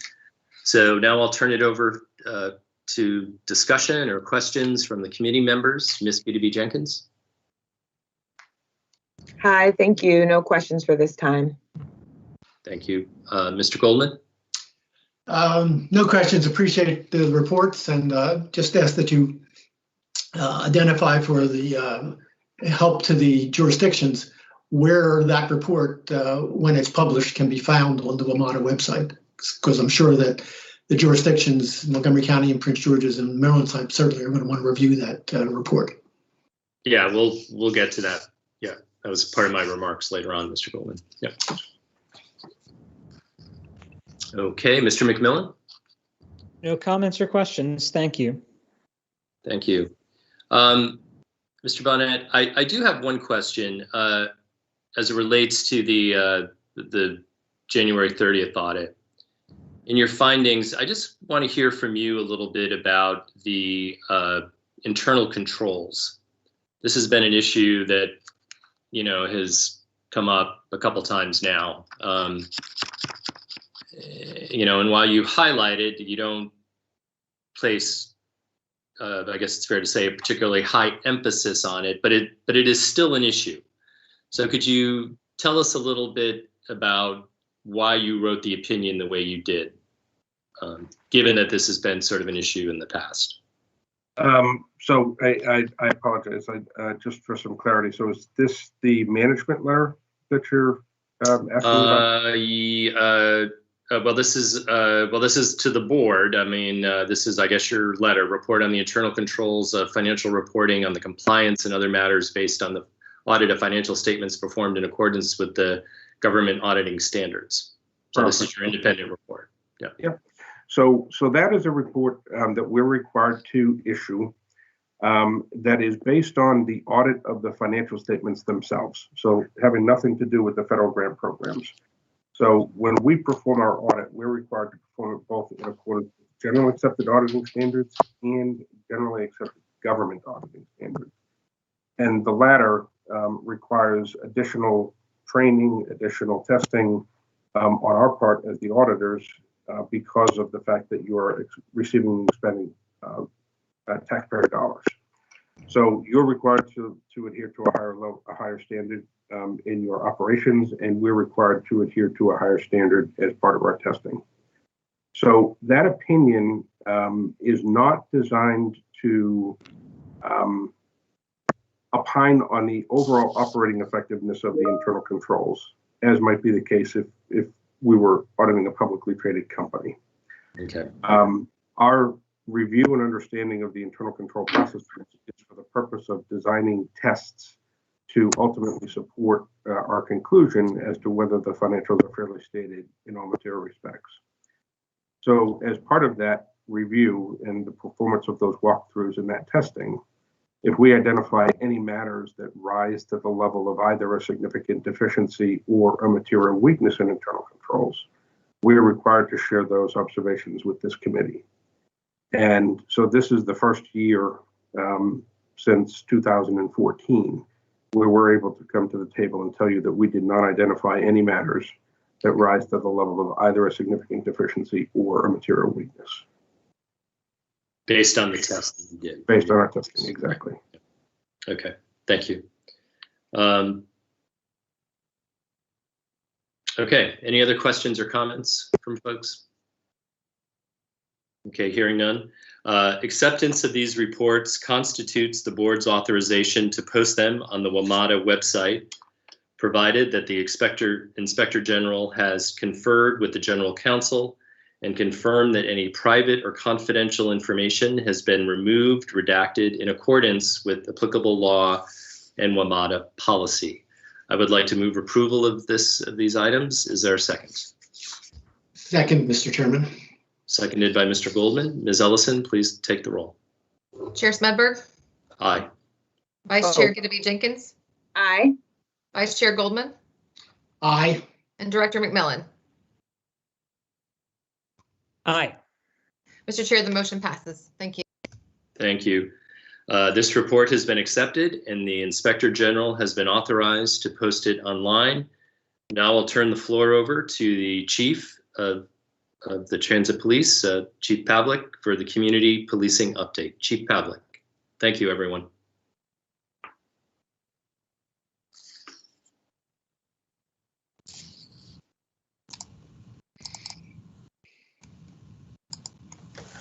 Good morning, Chair Smedberg and members of the Metro Board. Can you see my screen? Yes, we can. Good morning, Chief. Good morning. So I do want to present the board with an update on our community policing and engagement. So the board can recall back in October, actually June of last year, and then October is when we brought this panel together. This panel came together to kind of get an overview of the Metro Transit Police 101. This is where we shared key general orders, policies and procedures, the CBA. They've met the entire executive command staff from the police department. We brought this group back again in November, kind of did a 101 overview on investigations where they actually reviewed investigations, did the same thing in December, and then I'm pleased to report they had their kickoff meeting in January, and they've already met for the month of February. One thing we are working on with this group is the ability to share the information ahead of the meeting, so that way they can get more accomplished during their meetings. But so far, the meeting is running very good, and they're starting to share feedback, and we'll report back to the board in a timely manner. As far as the police reform committees go, we started these after the chair of the FOP, Colin Doherty, sent a letter to the general manager requesting that we form some committees and form some partnerships on these 5 specific areas. I'm pleased to report that the officer performance evaluation has made significant headway. MTPD is the first group to go to an online process that we use for the non-rep employees here at Metro. We are the first group to do this, and that closed on February 15th, and all officers now are on a calendar year versus a fiscal or anniversary year, which will improve the process and improve accountability. I'm also pleased to report that the general order has been updated and refreshed. That as of now, the general order looks like it will come out the first week of March. The union did participate in that entire process and provided feedback on how we can improve the process, and that should come out again March 1st. The second issue is the Fourth Amendment stop and frisk training.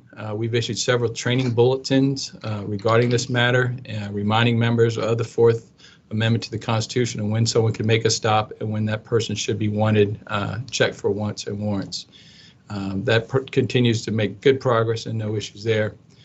The third one, the conflict resolution de-escalation training. Unfortunately, we've only been able to do some of this virtually when most of this training is actually required with hands-on and physical contact. Chief, could I stop you just for 1 second? Yes, sir. Could someone please advance the slide set? Can you see the slide now, sir, with the police? Well, we see your introductory slide, but we're not seeing the other slides. How about now? No. I don't know why they're not advancing.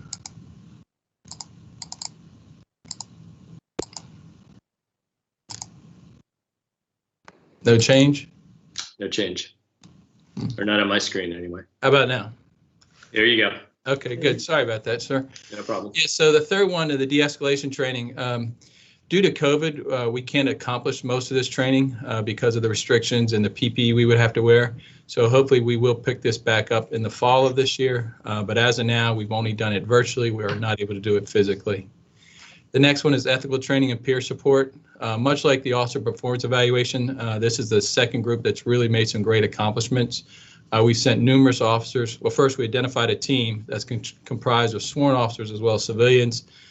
Some of those members of that team have gone to training down in Richmond, Virginia for 40 hours, and then some have trained locally with Fairfax County and Montgomery County.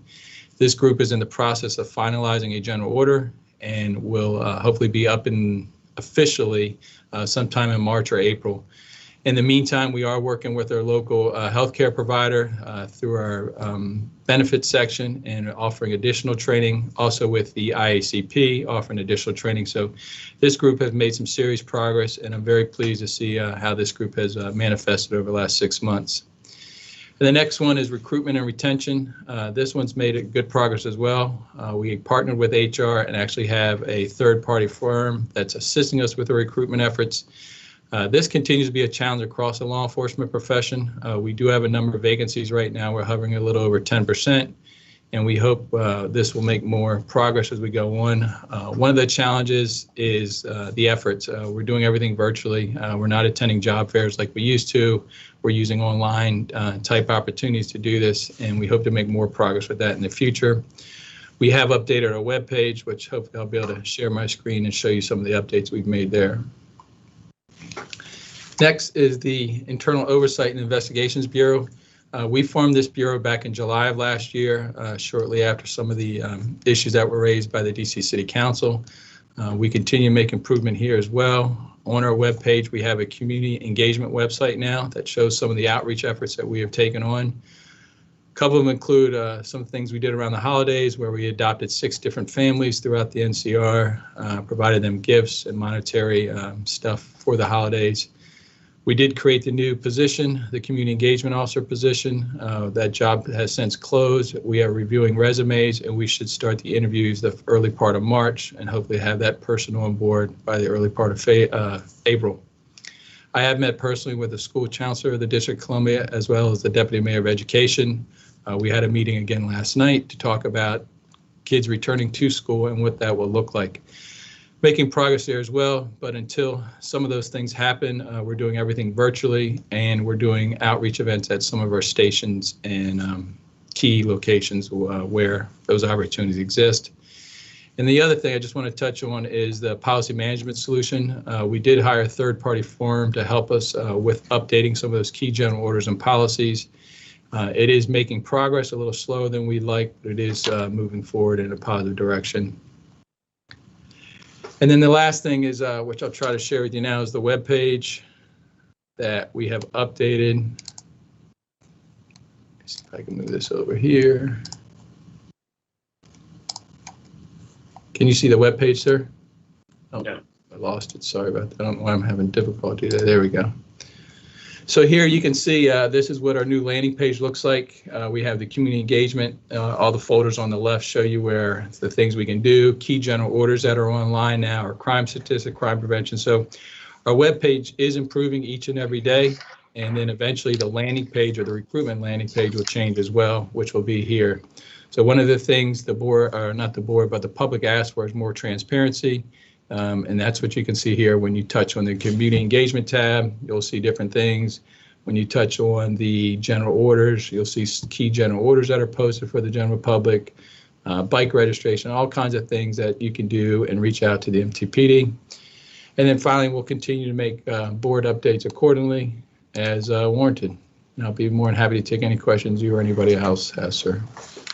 Thank you, Chief. Open it up to the committee members. Ms. Gideby Jenkins.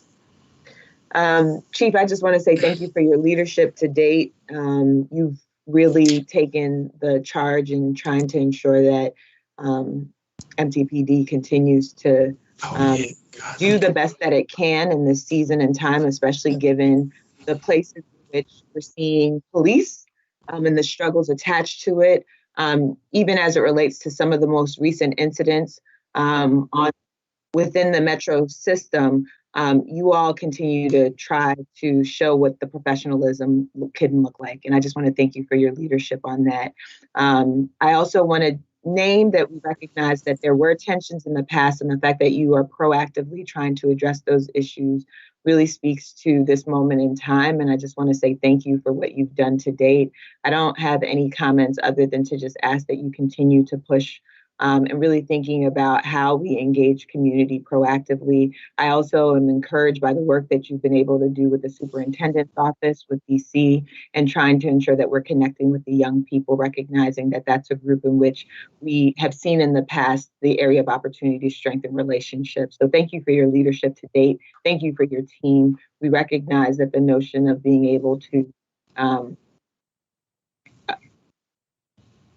manage the area of the station and also the lived experience and reality, even just thinking about, December and the thought process of how many people are taking their lives. There's so much that comes into the day-to-day that you all are doing that is often not necessarily acknowledged. And so I just want to thank you. And I also recognize that the lived experience for those who have to engage with police every day is also a hard one. So thank you for walking down. Thank you. Thank you, Ms. Gideby Jenkins. Mr. Goldman. I would just emphasize what Ms. Gideby Jenkins said. It was well stated, and so I have nothing new to add to that. Good job, Chief. Keep up the good work. Thank you. Thank you, Mr. Goldman. Mr. McMillan. Similar comment to my fellow board colleagues. Managing this type of transformation during COVID epidemic, I'm sure, is especially challenging. Would be challenging even in normal times, and appreciate the work that you've done and what you've accomplished so far. Thank you. Thank you, Mr. McMillan. Mr. Letourneau. Nothing further for me. Thank you, Chief. Thank you. Mr. Bolger. Thank you, Chief, for the great presentation. Keep up the good work. I don't have any questions, Mr. Chairman. Thank you. And Mr. Rouse. Nothing for me. Thank you. Thank you.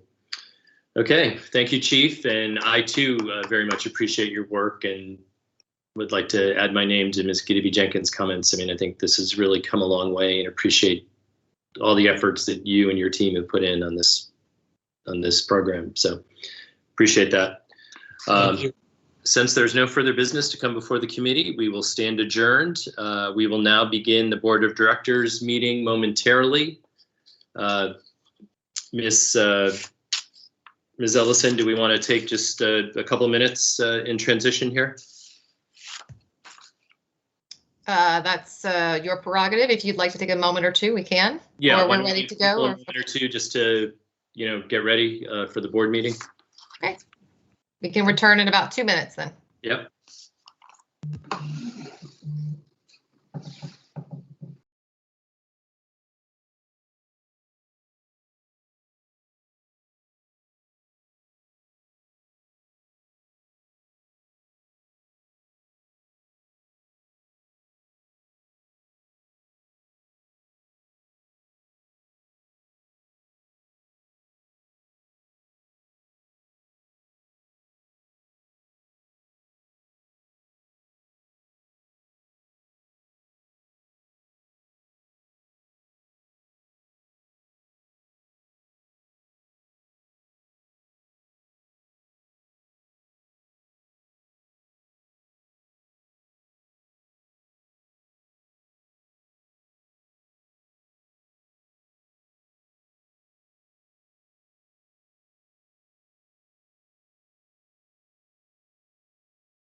Good morning, everyone, and welcome to the special WMATA board meeting of February 25th, 2021.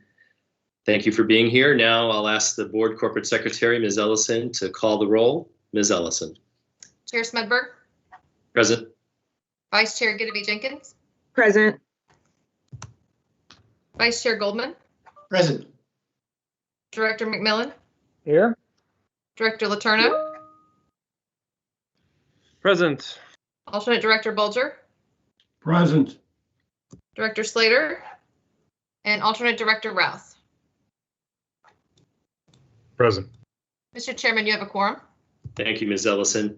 I'd also like to note that Secretary Slater is not with us for this part of the meeting this morning. He has an important engagement in his role as Director of Maryland Department of Transportation. His alternate, Mr. Graham, was also unable to join us today, so we are down one spot, and Mr. Goldman is the sole representative for Maryland today, so wanted to make people aware of that. Next, we'll move on to the approval of the agenda. If there are no objections, I'd like to consider the agenda approved with two changes. First, remove the Riders Advisory Council report. The RAC did not meet this month, and thus they have no report. And two, postpone the fiscal year 2021 capital budget amendment and authorization of sale of dedicated funding bonds. This item will be deferred until March. Are there any objections to these changes? Hearing none, the agenda is approved as amended. Next, we'll move on to the approval of the minutes. We have 4 sets of minutes for approval. The January 28th, 2021 board meeting and executive sessions of January 28th, 2021, February 11th, 2021, and February 17th, 2021. I'd like to consider these minutes approved as presented. Does anyone have any comments or objections? Hearing none, the minutes are approved. Thank you. Next, we'll move on to the employee spotlight. I'll ask Mr. Wiedefeld, the general manager, to introduce our honorees. Mr. Wiedefeld.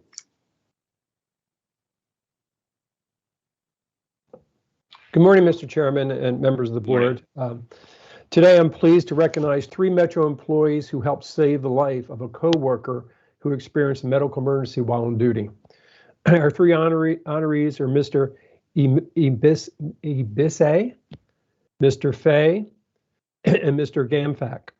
And all were working on New Year's Eve in the Office of Systems Maintenance at Metro's Carmen Turner facility. After seeing their colleagues in need of help, they quickly coordinated their efforts and sprang into action. Mr. Ibise performed CPR. Mr. Fay called 911 and the Metro's Maintenance Operations Center to keep them informed. Meanwhile, Mr. Gimpback rushed to the facility entrance where he guided paramedics to the colleagues to his Could you hold on, Mr. Okay. Fortunately, once on the scene, the medics were able to stabilize the patient and transport him to a local hospital where he was treated and recovered, so thankfully. Today, we thank these 3 gentlemen for their quick actions and teamwork that helped save the life of a coworker. Thank you, all of you, and thank you, Mr. Chairman. Thank you. Do any of the board members have any comments, or would anyone like to say anything?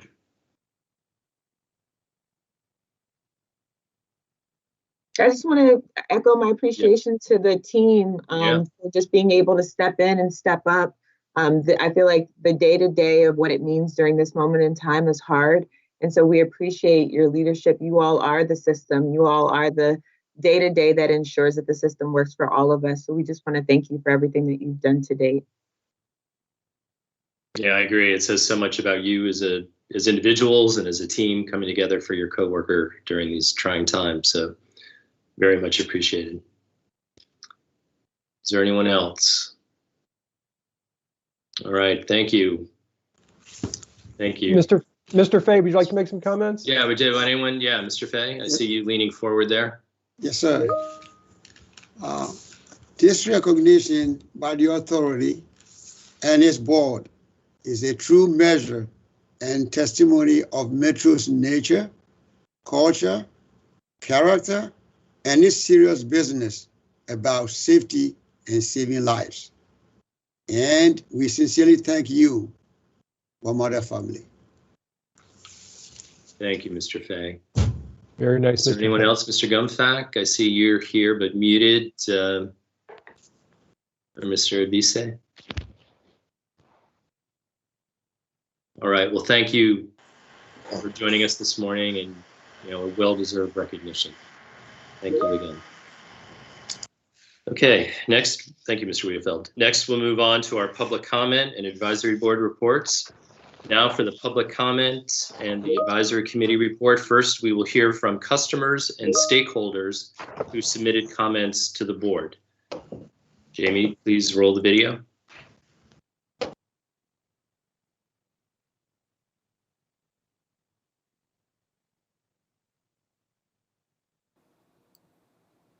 Public comment 1. Just be a moment from here. Andre Ferguson, Words. Prince George's County. Why is there no governance for senior level management concerning fraud, forgery, discrimination, and bullying? I have contacted every internal control within WMATA with no resolve.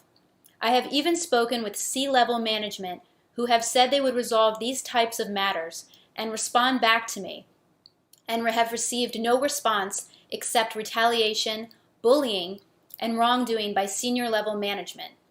It had gotten to the point where internal controls means nothing to the employees because senior level management can get a free pass. How do you expect to change culture when senior level management is not governed?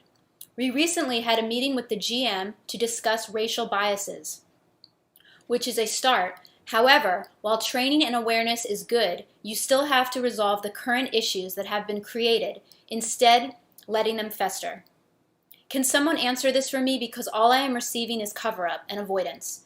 I am working hard to resolve difficult problems at WMATA, and this problem should not have reached you if the proper governance was in place.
So that's the extent of the public comments.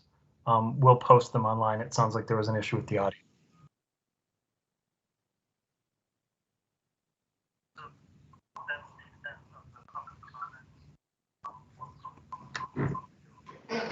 You're muted, Mr. Chairman. There we go. Sorry about that. Thank you, Mr. Pasek, and thank you for the two individuals submitting your comments. I'd also like to note that we received comments on the fiscal year 2022 budget from ANC 3C. Since we are not taking budget comments as part of this board meeting, we didn't include it here, but we'll post the comments online in the interest of transparency. Next, we'll hear from the Accessibility Advisory Committee Chair, Phil Posner. And again, the Writers Advisory Council did not meet this month, so there is no report. Phil, the floor is yours. And you're live today. Yeah, good morning. It's great to be live. Good morning. Happy Black History Month as it ends, and also Heart Health Month. Two great things for the month of February. The AAC celebrated our February meeting with a virtual ceremony to award the 2021 Hedinger Award to the late Charles Crawford.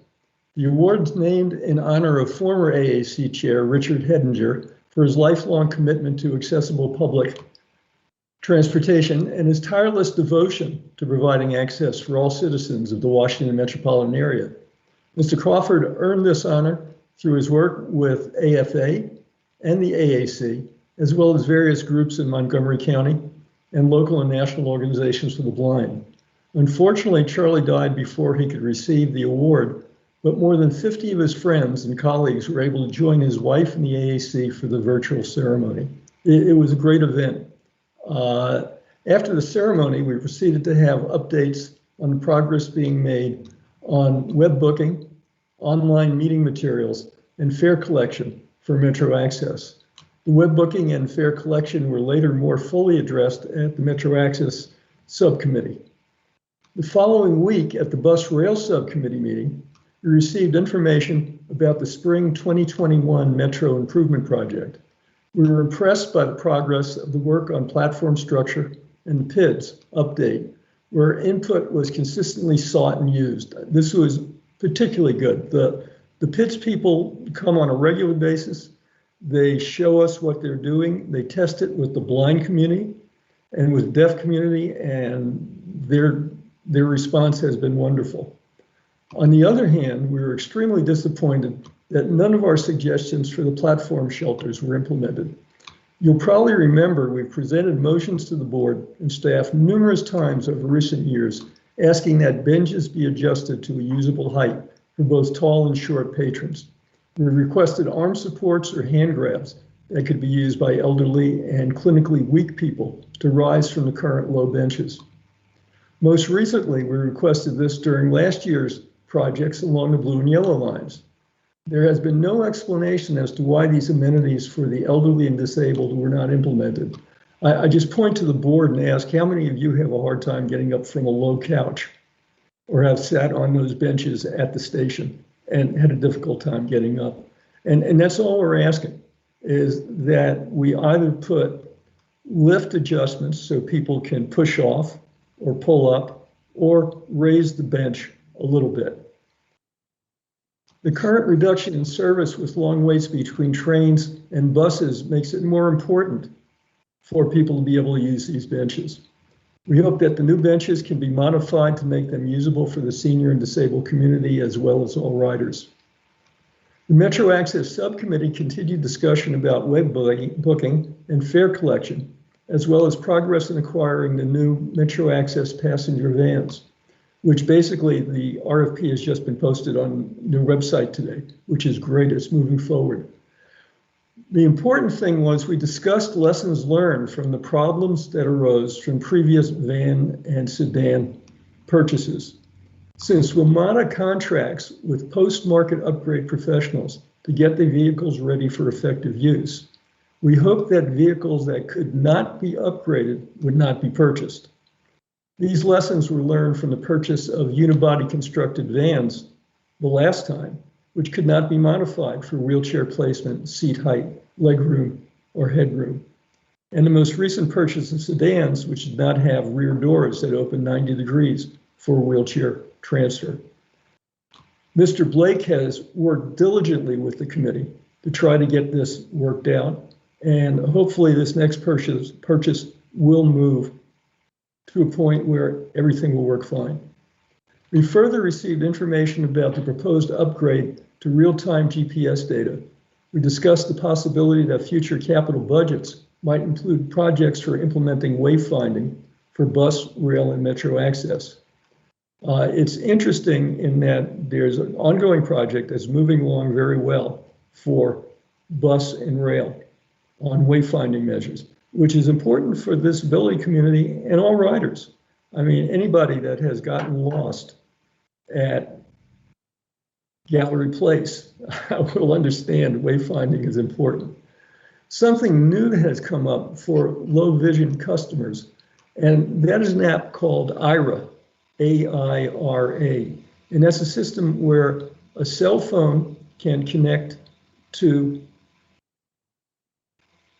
a guide located somewhere in the United States or even around the world, because they can deal in multiple languages. That guide, using the cell phone video, can move people with vision problems through areas. The problem for everyone's use is it gets to be expensive. You buy minutes for using IRA. Numerous areas like federal properties, Capitol Hill, have what they call free zones, where there is no charge. You just log on and you go. I have been amazed when I've been on Capitol Hill and had 3 blind individuals coming towards me, and as I was getting ready to get out of the way, they moved ahead of me because they had IRA on and were working with it. In addition to federal properties, it's also available in a number of businesses like Walmart and CVS. And what we would hope that WMATA would move forward in negotiating with the private enterprises that Metro Access uses for drop-off to have more of these free zones available for their blind passengers. I will point out, if you happen to be blind and you're dropped at Pentagon City Mall, hard to find anything. I'll also point out that a lot of the addresses for federal buildings and down at the waterfront, they will have one street address on the GPS for multiple sites. And again, for the blind individual, there's no way to find where you're trying to go. So we are making a request that you follow up on this. We are also following up with the Chicago Transit Authority, which we are told is working on these free access zones. And we will keep you informed on that in our next meeting and report to the board. So thank you for listening, and more than happy to answer any questions now that we're live. Yeah, thank you, Phil. Do any of the board members have a question for Mr. Posner? Or any questions, comments? No, not. Mr. Bolger? Phil, thanks for the report. I remember 2 or 3 years ago where we designed a new van for Metro Access that was under consideration for quite a while. Are you saying that the latest version of our Metro Access vans are not up to snuff?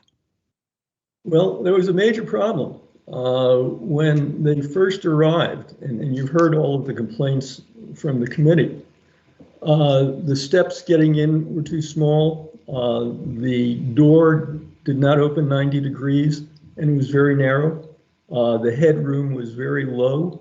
The space between the 2 side seats were large enough for a 7-year-old, not a typical Metro Access rider. And the rear bench was so high that people's feet did not hit the ground if they were less than 5 foot 10 inches tall. And so their feet dangled, and there was also some ischemia that was caused by compression of the femoral vessels. When we tried to correct the issues, what turned out was the vans that were bought were unibody construction. So there was no way to increase the headroom or to widen the door space. After a lot of work, we wound up having to take out the rear seat and move them to the side and take out one of the front seats. So we lost capacity. In addition, the way the wheelchair sites in there were, if there were a wheelchair in the vehicle, in order to get to the seats, you would have to unload the wheelchair to get by. So there are a number of problems. And what had happened was the AAC worked very closely with ADAP, but then when it goes into purchasing and procurement, because of regulations, nobody gets feedback. And so the folks that are in procurement aren't always aware of what the disability community requires. And some of the things we ask for are nice, but some of the things are just absolutely critical, like the recent sedans. What happened with the sedans this time was they put out the bid with everything that we asked for. Mr. Blake did a fantastic job of suggesting the RFP, but procurement bid the project as supplying the sedans plus all the upgrades. And of course, all of the dealerships said, we're not going to paint the vans for you with Metro. We're not going to install the Rangers. We're not going to put in the slots for wheelchairs. We'll be happy to give you the sedans, but we're not going to do the upper regulations. So nobody bid. And then rather than procurement separating it and bidding on the sedans, where they could have gotten a sedan with a 90-degree door, and then bidding the work by the upregulation people, they bid it as one. And they wound up getting one bid, which was from a company that did supply the the sedans, which they bought and they upgraded, but the only ones that they worked on, which is a wonderful car, but it doesn't have a 90-degree back door. And so for transfer from wheelchairs or large individuals, it's difficult. The only one that is 90 degrees is the front door. And again, WMATA tries not to have passengers in the front seat with the driver because of potential interference with the driver if the passenger does something unusual or what have you. So I've gone on, fairly long on this, and I apologize. But I think it's important that you understand how hard ADAP has worked, and it would be really useful to have better back and forth communication with the AAC, ADAP, and procurement when they are making decisions in final purchase to make sure that everything is useful. Phil, thanks. Is there another procurement on the horizon for paratransit vans and sedans? Yes, there is right now. It was just posted today, and Mr. Blake is going to do a presentation at our meeting on Monday for the AAC, and we'll discuss it there. We'll discuss it at Metro Access, and we'll report back to you next month about how that is moving. And there will be another procurement in the future for additional sedans. And again, hopefully, as I said here, lessons learned. And that's what we're trying to do, is point out what some of the problems were, and hopefully we've learned some lessons and we can have a little bit better feedback to know what's not just an optional thing that would be really nice and what's really critical. Okay. Okay, Mr. Chairman, if I may, thank you, Phil. I think I remember seeing the new vans out in front of the WMATA office building years ago, and we got a tour of it. But in the future, I think, Mr. Chairman, we need to take into consideration some of Phil's comments, and maybe not all of them, but some of them when it's appropriate, if we may. Yes, I might suggest what we've done in the past is invite you to take a ride with us. We've done this in the past, and when we invite you to take a ride with us, not just on bus and rail, but we've also invited folks to come with us on the Metro Access vehicles. So you get a good feel of what it's like in there. Okay. All right, Phil, we will definitely follow up with you on this issue. Okay. Thank you so much. I appreciate it. Take care. Great seeing you. All right, next we'll move on to the report of the chair. We were going to recognize two former board members, David Horner and Jeff Marudian. Mr. Marudian couldn't be with us this morning, and Mr. Horner looks like he's been held up. So we're going to move on. We may come back to Mr. Horner if he's able to join us, but for right now, we'll move on to our next item, and that is,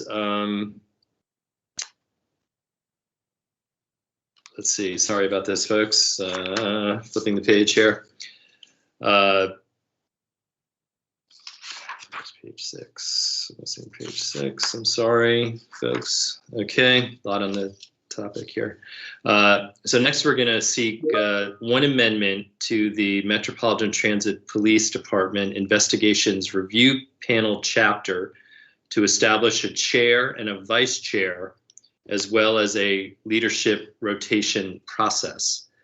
Therefore, I move to amend the Metropolitan Transit Police Department Investigations Review Panel to make these changes. And I will note that these changes, we did work with the General Counsel's office to verify that these changes are appropriate and we're in line with their original charge and charter, and we've made the appropriate changes. So I would like to put a motion on the table. Is there a second? Second. Second by Ms. Gideby Jenkins. Any discussion? Okay, hearing no discussion, Ms. Ellison, please call the roll. Thank you. Chair Smedberg, Aye. Vice Chair Gideby Jenkins, Aye. Vice Chair Goldman, Aye. Director McMillan, Aye. Director Letourneau, Aye. Alternate Director Bolger, Alternate Director Bolger, Alternate Director Rouse. Aye. Mr. Chair, the motion passes. Thank you. Thank you, Ms. Ellison. And again, just a reminder to folks, the RAC did not meet this past month, so they had no report for us. But if any items do come forward, we'll have Ms. Ellison forward any comments they may have to us. But there was no formal report from the RAC this month. Okay, before I turn things over to the General Manager, I'd like to remind everyone that the public comment period for the fiscal year 2022 budget has opened, and we would like to hear from you. Please visit wamata.com/budget for all the opportunities to give us your feedback between now and March 16th. This concludes my report. Now I'd like to turn the floor over to the General Manager for his report. Mr. Wiedefeld. Thank you, Mr. Chairman. Paul Wiedefeld. I just want to build off your opening comments right there concerning the public outreach. Feedback can be provided through several channels, such as using the online survey tool at wamata.com, completing the survey by phone, or submitting oral testimony at any of the 4 virtual public hearings scheduled in early March. Multilingual customer outreach teams are visiting all Metro Rail stations over the next 2 weeks to increase awareness and encourage feedback. The outreach effort, which includes signage in all rail stations, buses, on buses, and Metro Access vehicles, direct mailing, and advertisements in multi-language publications, as designed to encourage feedback from minority, low-income, and limited English proficiency customers. In addition, we reached out to government stakeholders, community organizations, and other partners for their help spreading the word further. We'll return to the board in April to report on the public input received. So again, the process is underway. Please engage.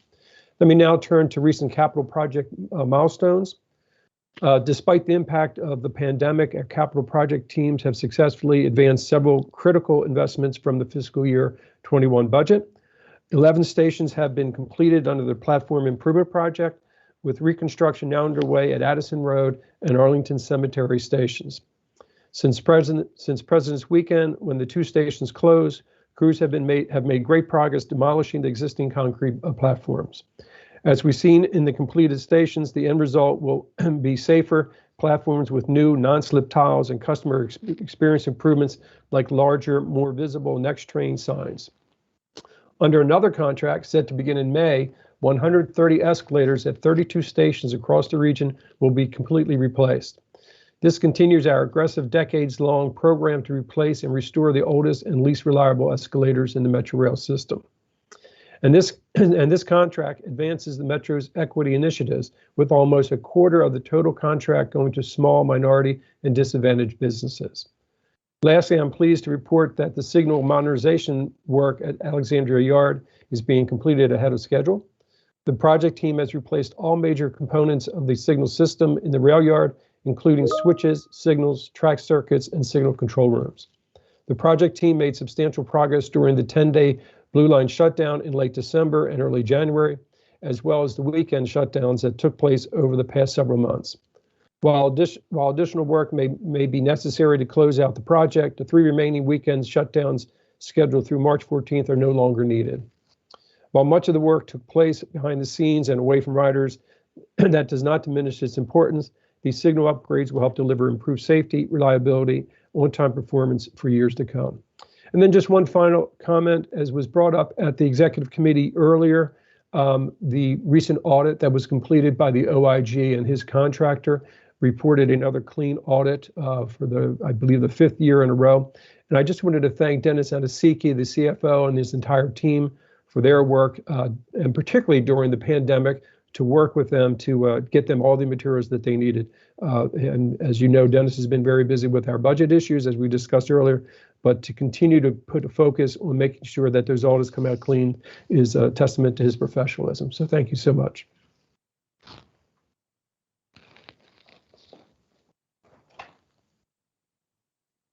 I think you're on mute, Mr. Chairman.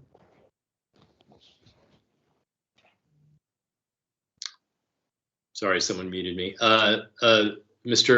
Bolger, I think you have a question. Yeah, thank you, Paul. On the escalators, is that contract all privatized, or are we still doing escalator repairs in-house? We do some in-house, but yes, a lot of it is contracted out, given the specialty work that it requires, particularly installation.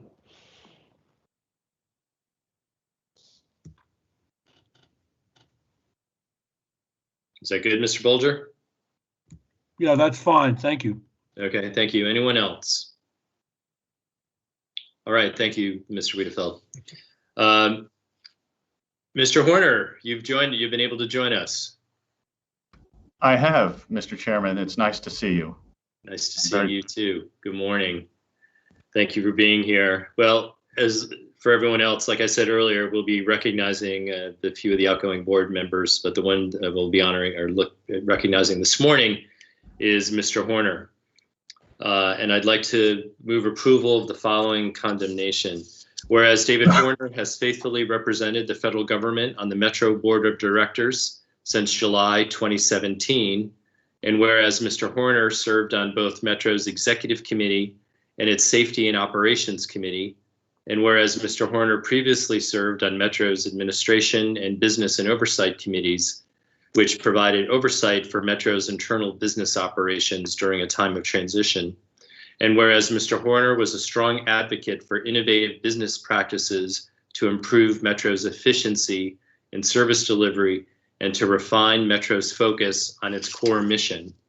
And whereas in his role as Vice Chair of the Safety and Operations Committee, Mr. Horner supported Metro's systematic approach to enhancing safety system-wide.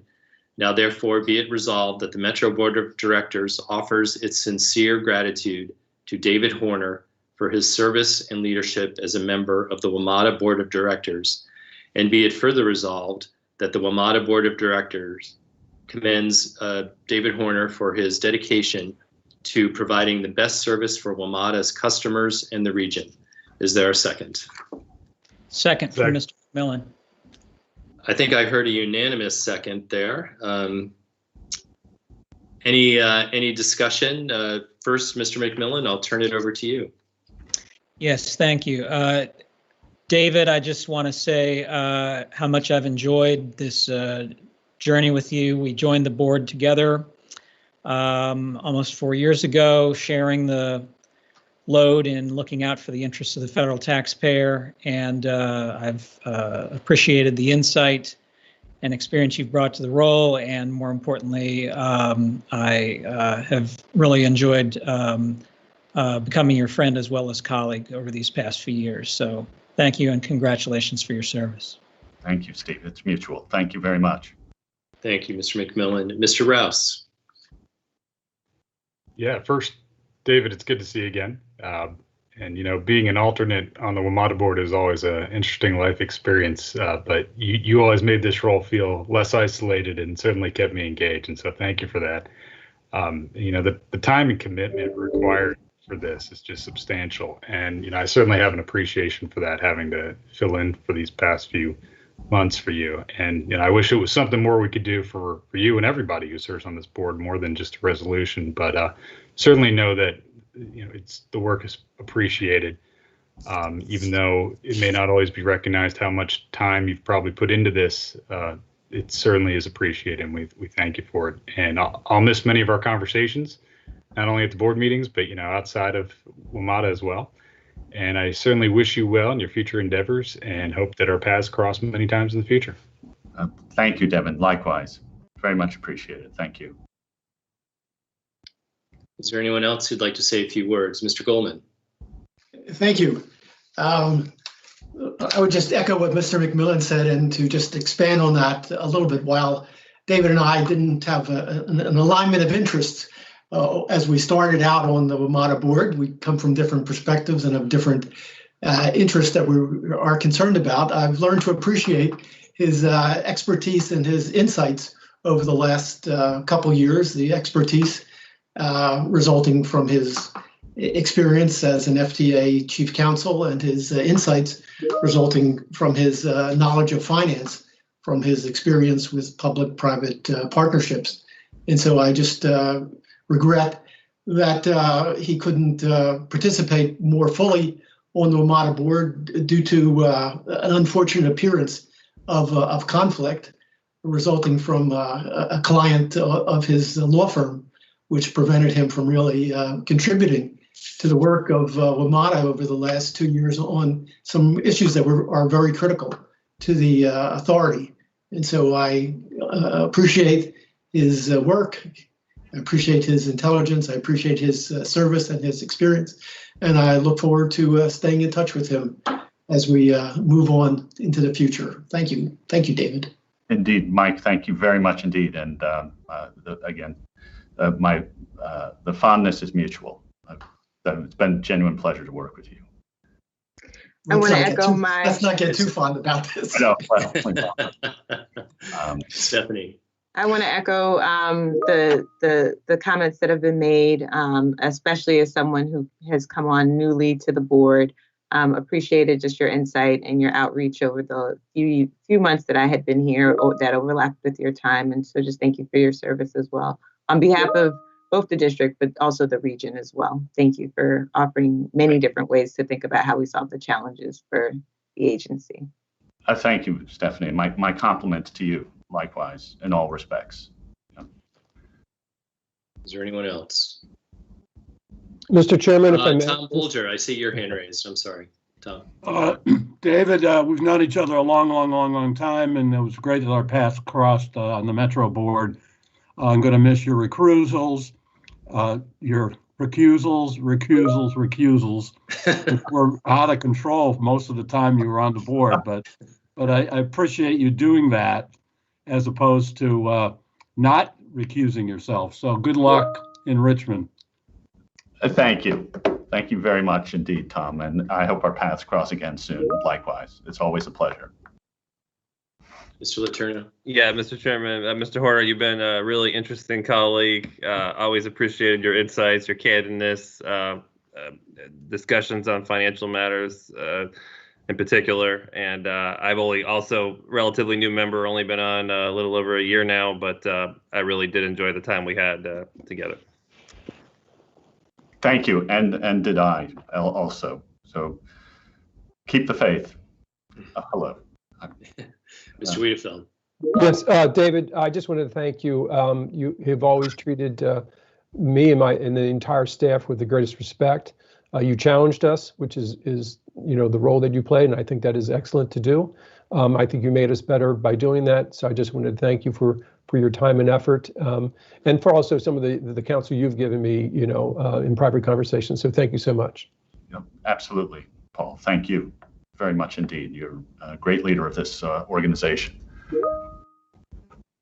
And David, to close out, I just want to say how much I personally have truly enjoyed working with you, and how your perspective, I think, really did push the board dialogue and raised issues that we would not have otherwise discussed or considered.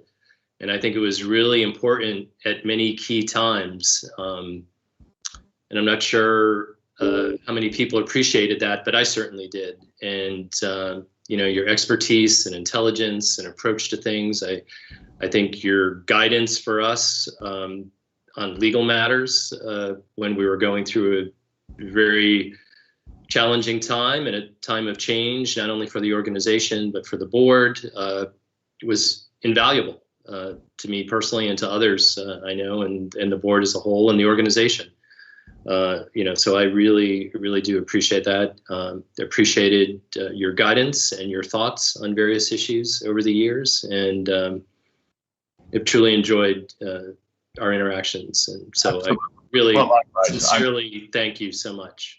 Well, thank you, Paul, and I am fond of all of you, but I'd like to make brief comments in particular about the contributions of each of the two Pauls in the leadership of the agencies. Just to first say, Paul Smedberg, that I think you've done a fabulous job of establishing and maintaining a constructive esprit de corps within the board.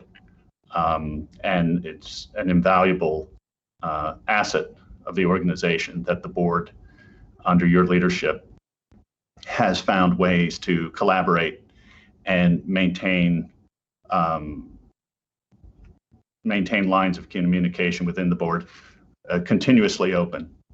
So your contribution in that respect to the good work of the board should be recognized. And I may also say, with respect to the other Paul Wiedefeld, that I've always been very impressed, Paul, by your professionalism, your personal discipline, the following you among very talented next generation transit pros that you have developed, your ability to attract talent to the management ranks of the agency. I mean, all been very important indeed to the work of WMATA. So I just wanted anyone listening to this broadcast to hear about the strong personal qualities you possess as a leader and the difference you've made to the organization. So thank you for that. So I would just say I'm very humbled by the compliments from everyone, and gladly accept my, I think it's a trophy or plaque, which I received in the mail, inscribed with the dates of my tenure as a member of the board. And I wish each of you all the best and hope that our paths cross again soon. So thank you all. Thank you, David. All right. All right. If there's no further discussion, I'd like to ask Ms. Ellison to conduct the roll call vote. Ms. Ellison. Thank you. Chair Smedberg. Aye. Vice Chair Ginniby-Jenkins. Aye. Vice Chair Goldman. Aye. Director McMillan. Aye. Director Letourneau. Aye. Alternate Director Bulger. Aye. Alternate Director Rouse. Aye. Motion passes. Thank you. Thank you. And again, thank you, David, for all your time and service. You bet. And joining us this morning. All right. Next, we will move on to the report by the Executive Committee. The following item was referred to the board at its February 11, 2021 Executive Committee meeting. The Small Business Program Office Update.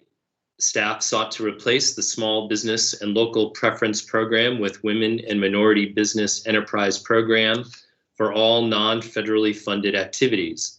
This proposed change is coming as a result of a review of the Small Business and Local Preference Program's performance, and will result in greater support for small, local, minority, and women-owned businesses to participate in WMATA contracts as either prime or subprime contractors. I move approval. Is there a second? Second. Second, Ms. Ginniby-Jenkins. Is there any comments or questions or discussions from board members? Hearing none, I'd like to have Ms. Ellison call the roll. Thank you. Chair Smedberg. Aye. Vice Chair Ginniby-Jenkins. Aye. Vice Chair Goldman. Aye. Director McMillan. Aye. Director Letourneau. Aye. Alternate Director Bulger. Aye. And Alternate Director Rouse. Aye. Mr. Chair, the motion passes. Thank you. Thank you, Ms. Ellison. This concludes the report of the Executive Committee. Now I'd like to move on to the consent items on the consent agenda. I'd like to move approval of the following 3 items. Revisions to procurement procedure manuals. Staff seeks board approval to amend Chapter 1 of the Procurement Procedures Manual, PPM, to streamline certain procedures and policies and to improve the efficiency and effectiveness of the procurement process. Second, parking fee waiver for summer 2021 platform improvement program. Staff seeks board approval for parking fee waivers at the Greenbelt College Park, University, UMD, the Prince George's Plaza and West Hyattsville metro stations during summer 2021 platform improvement program. And third and last, indemnify parties in connection with the sublease. Staff seeks approval to indemnify in favor of landlord and tenants as may be required for sublease of temporary office space located at 1030 15th Street Northwest. This office space will house occupants of the 7th and 8th floors of Metro's headquarters, which were significantly damaged by fire in May of 2020, until those employees move to Metro's new headquarters building. Is there a second?